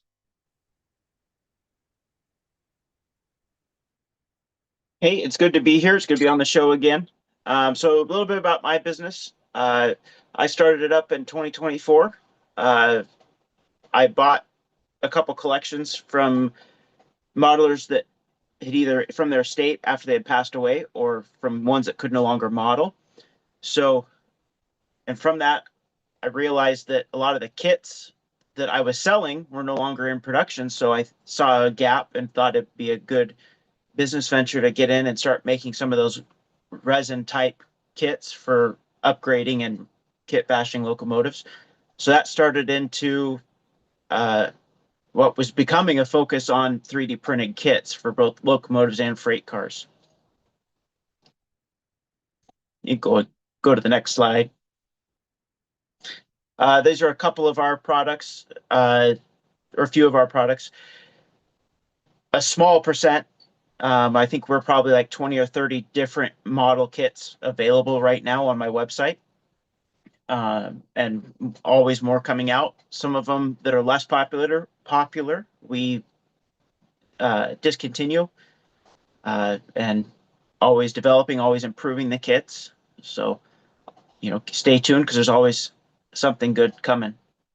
Go ahead and go to the next one. So what I wanted to do is start on a little bit about design. 3D printing starts with good designs. A lot of people buy their own, what they call STL files. It's a stereolithography file. But there's programs out there that let you make 3D models that the example I have here on the screen is Tinkercad. It's a free program. It uses basic shapes, and with a little bit of practice and playing around with it, you would be able to make, I use Tinkercad for all of my models. Probably don't tell them because they probably won't let me do it if they knew I had a business. But it's a lot easier and user intuitive than a large scale program like Fusion 360. I tried Fusion 360 and just didn't have the time to commit to learning it in the 30-day trial that I got. So, but it's a very good This is a very good program. It's web browser based, which does produce limitations as your model progresses and gets very complicated. It does slow the program down, but depending on your needs, it may not be a problem for you. Go ahead, go to the next slide. So here is some designs I did of just designing a basic coupler pocket that you could like glue to the bottom of a freight car and attach your coupler to it. A lot of it's just you click the shape you want, you drag it onto the work plane, and set the dimensions. All those measurements you see around the shape, you can click on those fields and it changes the shape. So I made the initial square, and then there's up in the top left corner, there's a duplicate button, duplicated it and changed the dimensions, and then duplicated it again for the other side. And then go ahead and go to the next slide. I added a cylinder into the center of it to be a screw hole so that you didn't have to drill it. That lets it be pre-drilled. And then grouped it. When you put all your shapes together, it's called grouping. And what that does is it makes it one piece instead of being made up of several different pieces. Like I said earlier, there's a lot to learn and a lot to try to convey in this short period about using this program. I suggest really watching some good YouTube videos to learn about all the different features, because there's a lot of them when it comes to design on this. I think the important point, though, that you made, which is really important, is that Tinkercad is essentially a way to have a design where you're not having to draw. You're actually taking objects and assembling them. And I think that's a really important point, that it allows you to start doing designs without having to spend, a month learning something that's very complicated. And I think what's great is you can see the complexity of the models you can create with it really makes it approachable for us model railroaders. So very Right, good. and the initial learning curve is not steep, especially if you're going to start with a simple shape like a simple 3D design like this. That's 4 pieces, and they're all basic shapes. There are other features in there, like extruding, which is where you draw it and you can set the curves, and then you make it which gives it 2 dimensions, and then you extrude it to make the third. That's one tool. There's also a revolve tool that can take and make rounded shapes. But those take a little bit more time and patience to learn them. In this example I have here, we have created a shape and it's ready to, I believe, ready to export. So if you go to the next slide. So the first sheet here is the first picture is the options to export. You're going to click to export it as an STL. And what it will do is it will save it to your computer in your downloads file. As the model gets more complicated, say if you're exporting an entire locomotive shell, it will give you errors and take a long time, and you just keep trying to export it, and it will come through. Like I said, it's browser based, so it does get bogged down. The second picture is my slicer program. I use a product called Chitubox. It is one that for 3D resin printers is one of the go-tos. There's a few of them out there that are pretty popular, but that's one of the most popular. So again, you're going to want to watch a lot of YouTube videos on operating the slicer program. The first thing will be loading the file. So go ahead and go to the next slide. Here you can see you're going to go through and select from your downloads what file you want to open in the slicer. And then you can see once you select open, it will open it onto the build plate of your printer. So, and that's what it's showing here is the dimension of the build plate that you have. You go to the next slide. So, unlike filament printing, resin printing, it doesn't print flat on the build plate. You want to actually keep any flat surface from being parallel to the build plate. So what I like to do is rotate 2 of the axes. What I did, the red axis you can see there, I rotated at 45 degrees and then rotated it 30 degrees on the green axis. And what that does, it helps it to print slowly and reduces stress in your prints. Go ahead and go to the next slide. So now we're adding supports. That's a different option in the model. And I can't stress it, and I'm going to keep saying it. Watch YouTube videos. That's really the only place where a lot of this training will come from. That or just doing it and failing and learning how to do it better. But there's features like auto support. The slicer program is a little more overconfident in what it can do with supports. On this particular model, when I clicked to add the automatic supports, it gave me 1, and that's not going to work. So I had to go through and I added all my supports along the model. What I like to do is I like to put them on edges, because that's where you're going to be able to, when it comes to cleaning the remnants of those support markings, if it's on an edge, you can clean it with a file very easy. But I do over support my models because I like to not have failures. And then this is the middle picture is the bottom view as you're looking up from the bottom. And then the second picture is the side view where it will actually show you what supports you've put onto the model. Is there any questions? I know it's like drinking from a fire hose, but so is the whole process. You go ahead and go to the next slide. Okay, so this is a different one of my models. On the left there, you have the body of the box cab, and then on the right in the back, you have the chassis, and then some other detail parts amongst it. And you can see how much support goes into these models just to make sure that they print straight and true. And about 50% of the resin that's used is spent in printing the supports alone. I think this shows one important point that, you know, especially from a time perspective, printing and filling the build plate up with printable things is most time effective.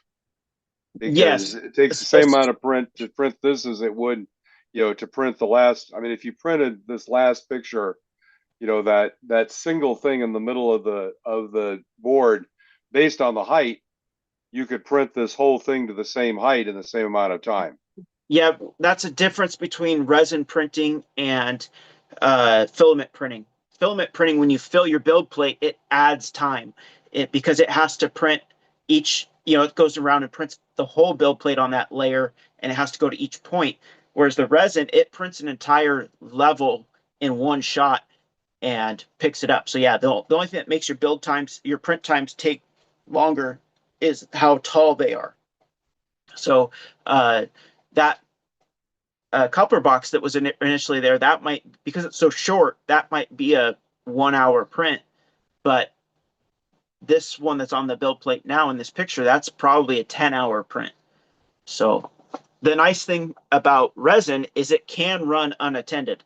If something happens and the print fails, it lifts away from the LCD screen and the release film in the bottom, and it either stops printing or it won't damage the machine. Whereas I've heard horror stories of filament printers that failed, didn't adhere, and pretty soon you got a whole bowl of spaghetti in your printer and you've got to clean it up and repair any damage. So resin printing can be left unattended.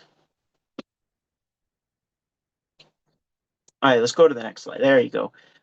So once we have the model supported, like that last slide, we're going to slice it. And what this is doing is it's telling the printer what's going to get printed for each layer.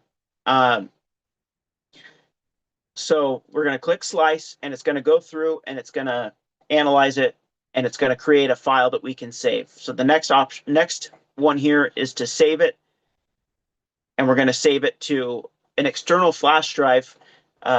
Some printers are capable of communicating through Wi-Fi. I have mine set up out of my house, and I transfer files to the printer with a flash drive. And you do want to get a good quality flash drive that has a lot of memory. I use a 64 gig SanDisk flash drive, and you will use every bit of the memory because each file is 30 to, I think I might have some that might even be 400 megabyte files. So it does take up a lot of memory. And then I keep things organized on my files so that when I'm on the printer, I don't have to be searching through, because if I have 40 files to print, I don't want to have to search through them. I keep them, as you see here, organized by freight cars and locomotives and passenger cars, just to keep it all organized. Go ahead and go to the next one. Safety precautions for resin printing.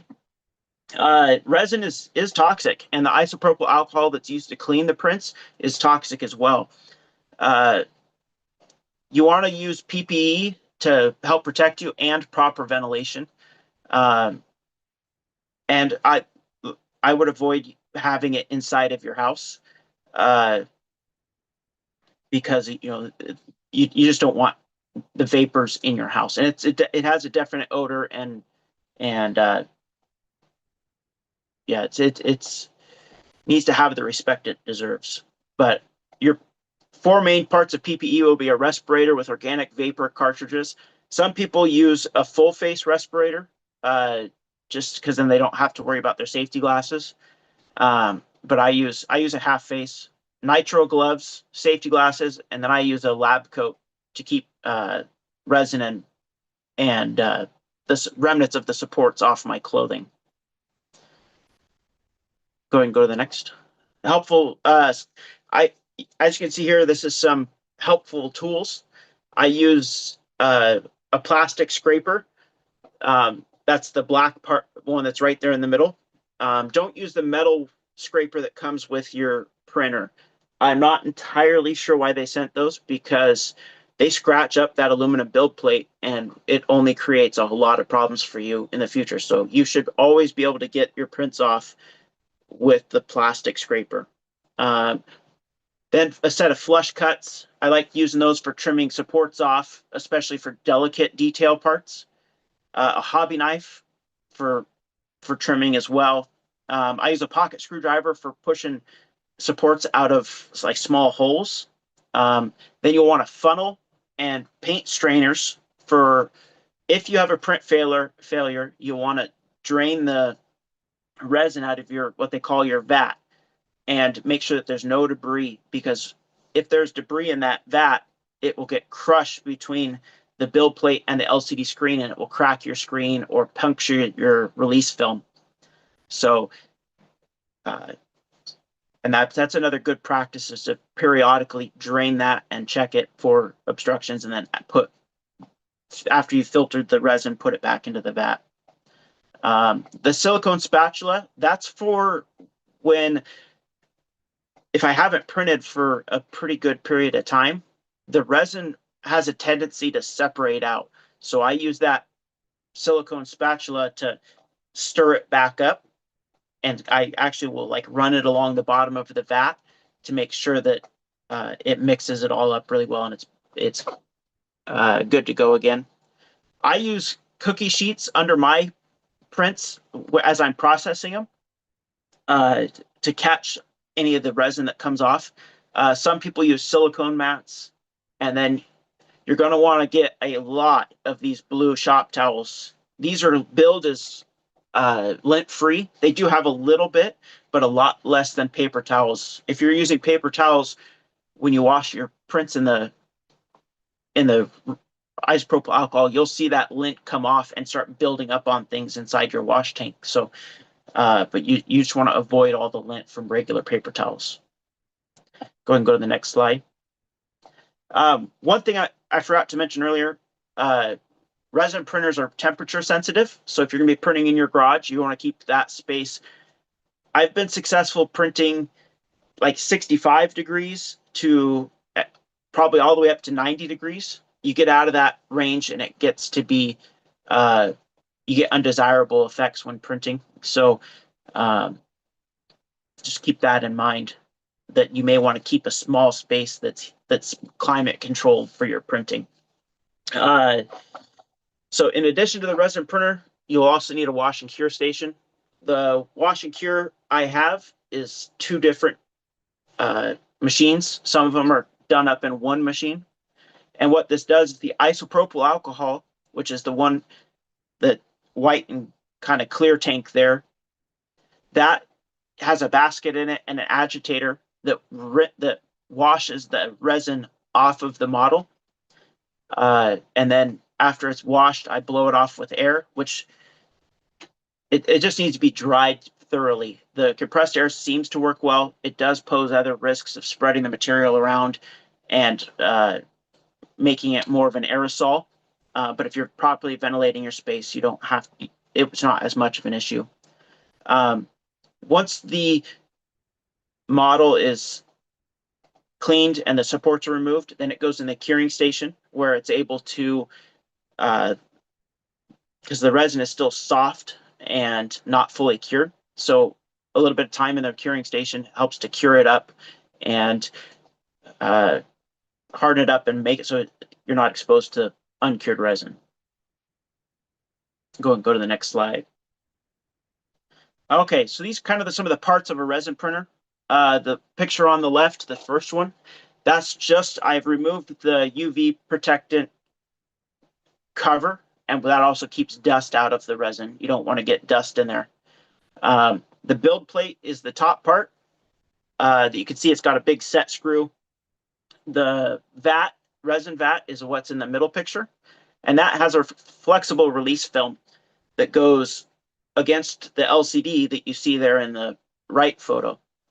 The build plate will lower onto that release film and push it against the LCD screen. And then the LCD screen is a lot like a calculator screen. It filters the UV light that's going to come through, and it cures your resin against that release film and against the build plate. Then the machine picks up off of the release film, and because the release film is flexible, it tears it off of the release film. Sometimes it can tear off the build plate, but that is a machine setup issue that you have to fix. When I switched to these Saturn III printers, I experienced a lot of those issues and had to do some troubleshooting to solve the problem. But in the machine cycle, once it pulls off that release film, it picks up, lets resin flow back into that area, and then it sets back down against the LCD screen, and it cycles, and it does that the 2,000 to 3,000 times it takes to do a print. And by the time you're done, you have a completed print. Let's go to the next slide.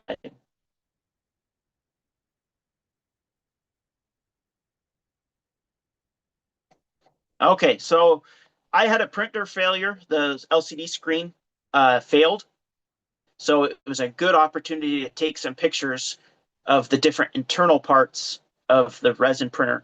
So the picture on the right, or sorry, on the left, what you're looking in at, the first part you see is like a glass bulb.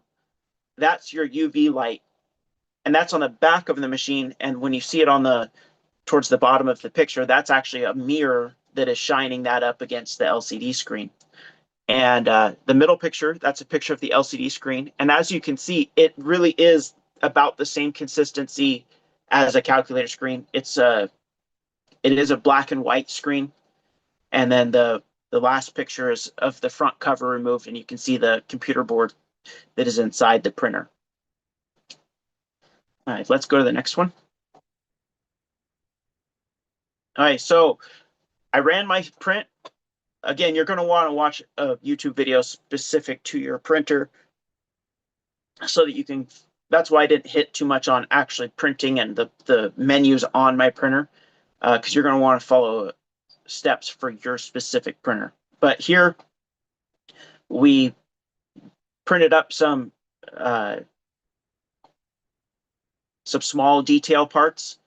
That's what it looks like when it's completed. The print is stuck to the build plate up out of the resin. And it's a good practice if you're not in a hurry to let that liquid resin drip off for a few hours before you go ahead and clean it off and process the print. That way it doesn't track as much resin out.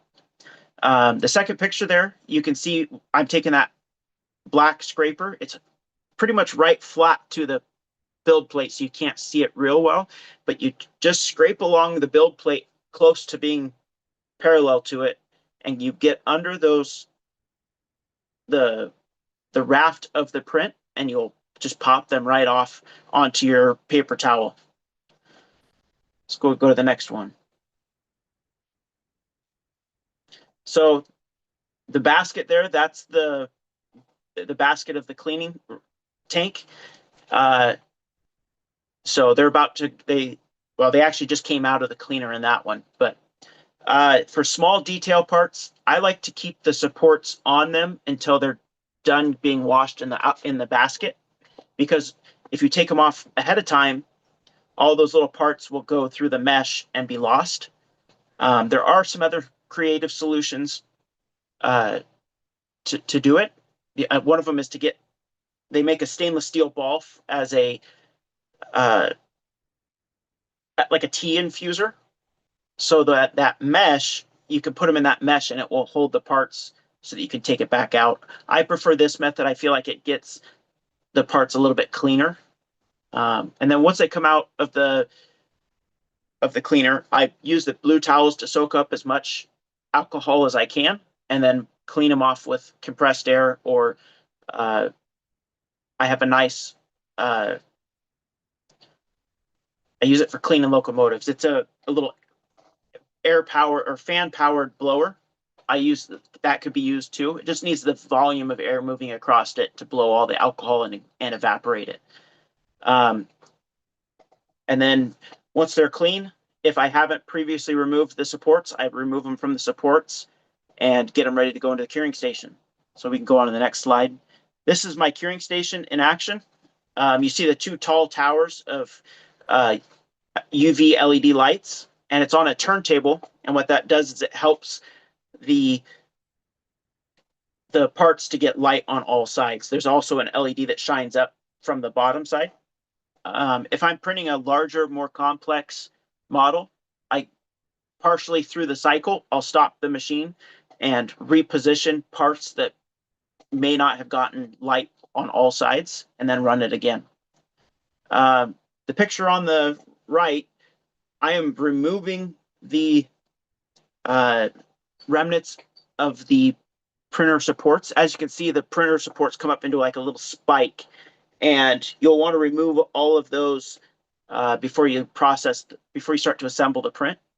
It'll just help with appearances, and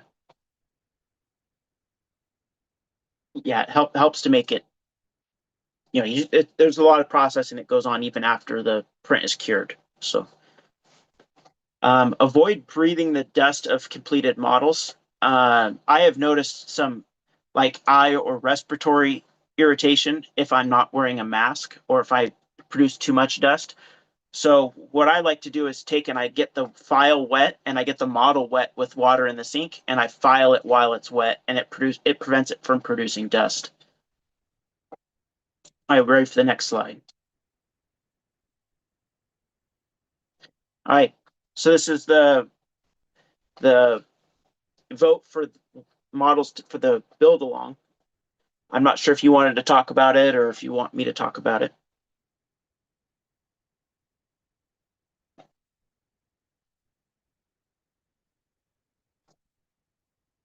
So these are 3 different models that I have currently available.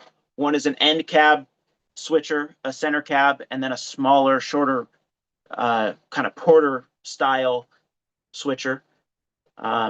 He's going to have you vote to determine which one we're going to build together, and then those will be available on my website. So basically, Philip's agreed where he's going to do a build along. It's probably, like I said, going to start in June, either late May or June timeframe. And we talked about this, about which kit to do. Said, well, why don't we go ahead and put it up as a poll? So if you look right now on your computer, on the Zoom, you should see a thing for a poll. And if you click on the poll, you can vote for which of these models you'd like Philip to do, and which one will be offered as part of the build along. So, and they're labeled in the poll as number 1, the in-cab green model with the long hood. Number 2 is the center cab red model, and number 3 is the in-cab short hood or tall hood. It may be blue model. So if you go ahead and vote on those, what we'll do is we'll take those votes and then use that to decide which one to do as the build along. And we'll probably be announcing the build along sometime in probably early May timeframe. So go ahead and do that, and we'll just go ahead, Philip. You can just continue now. I think the last slide, everybody's got those in your head about which one you're interested in. We'll move on to the last slide in the presentation, which is basically Philip's website. And you can either go to philstrains.com or shoot the QR code here to go to his website. So again, if you haven't voted, 1, 2, or 3, just pick which one you want and vote. And I think that's it, Philip. That was great. I'll go ahead and stop sharing here. And we'll go ahead and jump back to I think I've got to add you as a spotlight. I don't know if I had you spotlighted or not, but we'll see. So did everyone got to vote there? We're going to go ahead and close this off. If there's, it looks like Model 1, the in-cab low hood in green is the choice of the build-along candidate. So any questions for Philip?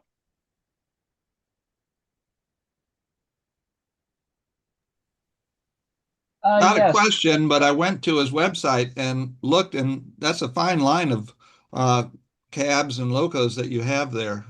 Very nice. Absolutely. I think it also shows one of the things that is really happening in our hobby, which is the ability for, a vendor to have a wide range of products and produce those cost effectively through 3D printing. The process really lends itself to our modeling, and especially on the larger scales. But as the printers get more and more, as the resolution on the printers gets finer, you actually can produce things in smaller and smaller scales. Philip, I had one question. I was surprised at how shallow the resin pool was. Do you have any issues with running out of resin or having to refill that partway through a print? No, on those printers, so it probably holds half a liter of resin in the vat, and so they say it's 1,000 grams, and so 500 grams in the vat, and then one print, even if it's a big print, probably takes about 120 grams. Okay. So I can run 3 or 4 prints off of that vat, because it's not a solid amount that you're drawing up out of that vat. It's the small pieces or the supports and thin walls of the model. So I can print 3 or 4 times. There are some larger format printers, and guys, when it comes like to the people that do like war game miniatures and produce different like statues and stuff, those guys will run out of resin. And some of the bigger printers have automatic pumps that will add resin throughout the process. But for my application, I don't have to worry about running out as long as I have enough when I start. So sometimes if I'm on my 3rd or 4th, it's a gamble if it's going to run out, but I haven't run out yet. So excellent. Any other questions for Philip? Yeah, I got a question for Phil. Cutting those supports off of the models, what tool are you using? Because they're awfully fragile. So the only time I use like a hobby knife or the flush cutters is if I'm cutting it off of like the supports I think the correct terms like muntins in the windows, or visors, or I've really thinned out a lot of my details to try to improve the appearance. So when something's a 1/4 millimeter thick, when you go to break that support off, it can break the part of the model it's attached to. But because it's uncured, because the model's uncured, it's all really flexible. So most of it I clear by hand, just with putting pressure and working it. It's almost like a massaging, if you will, of the supports off of the model. And usually when I print my first of a design, I have to learn what's going to break, and then when I print it the second time, I can adjust for that and not break those things. I guess that's an interesting question, because I've seen some 3D printed products that had all the supports connected, which means, and they've been shipped that way, which means they've been run through the curing station with all the supports on. So what you're saying is by taking the supports off when it's in kind of that pre-cured state, they're a lot easier to take off. They're soft and flexible. So yeah, if you receive like I have some of my design or some of my like I ship brake wheels that still have the supports on them, because the brake wheels are so delicate that if I was to try to cut them off the supports, it would break them. So when some really, really small, fine parts I ship with support still on them, but everything else is shipped without. Edward, you got a question? Yes. I was wondering, when you're designing your models, would it be would it wind up taking a lot less time if you figured out how to make the parts like IKEA, where they're flat packed instead of instead of the cab already one piece, have the do like the walls all separate and the roof all separate, so you can have a much lower build plate. So I know what you're saying. It's more like what Boulder Valley used to do, where their resin, that when they were making their items with actual resin, so you get individual pieces. I've tried it both ways. When I first started producing my models, I would do it in pieces, but the appearance of the finished model is a lot better when it's printed as one piece. I'm also trying to kind of bridge a gap between the kit bashers who build their models out of nothing and the guys who are ready to run. So I feel like my product tries to fill a space somewhere between the two extremes, where a person could assemble my model and paint it and have a pretty good model without having to have a ton of modeling experience. So, because when you print things in multiple pieces, it's all going to have to go together with a seam, and so you have to really focus on. There's a lot more filing to get seams to fit up better, and there's warpage. And I just, in the time I've been doing this, I find that it just works a lot better for the end user to have it all be just one in as few pieces as possible. All right, understand. Well, Thank I you. imagine your point about that you can't print a part flat on the plate. You have to set it up in the air. Kind of argues that maybe there's a little more support there. Well, that was great. They gave us a real good insight into the technology that's really changing our hobby and going forward. So thank you very much, Philip. We look forward to the build along coming up.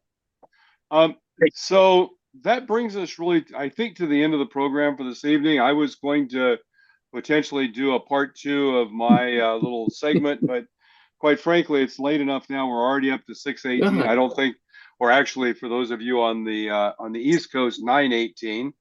So I think we're just going to go ahead and jump to the end of our program, and we do ask Father Ron to do a little invocation and thanks for the wonderful world we get to model. So with that, Father Ron, I'll throw it to you.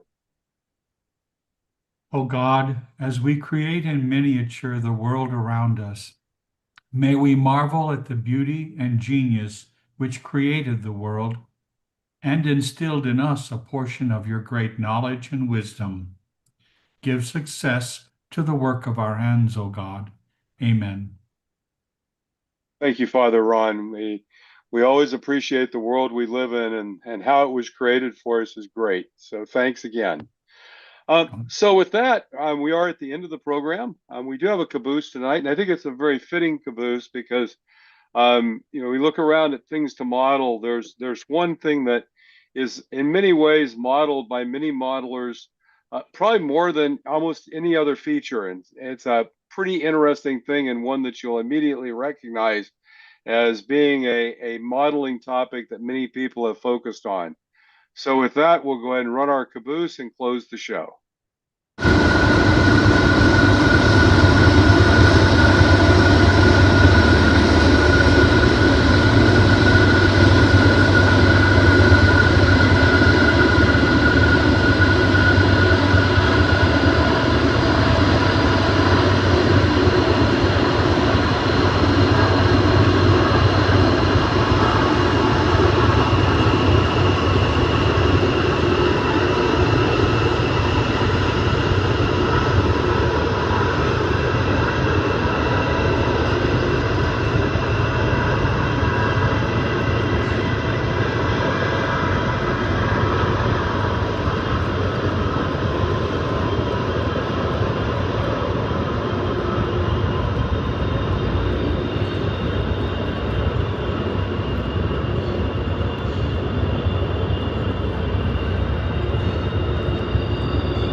That was a great video because it shows a classic railroad feature and how modern railroading has changed with the huge oil unit train and all those containers. Anyway, thanks for being with us this evening. Hope to see everyone next week, same time on New Tracks Live. Thanks again.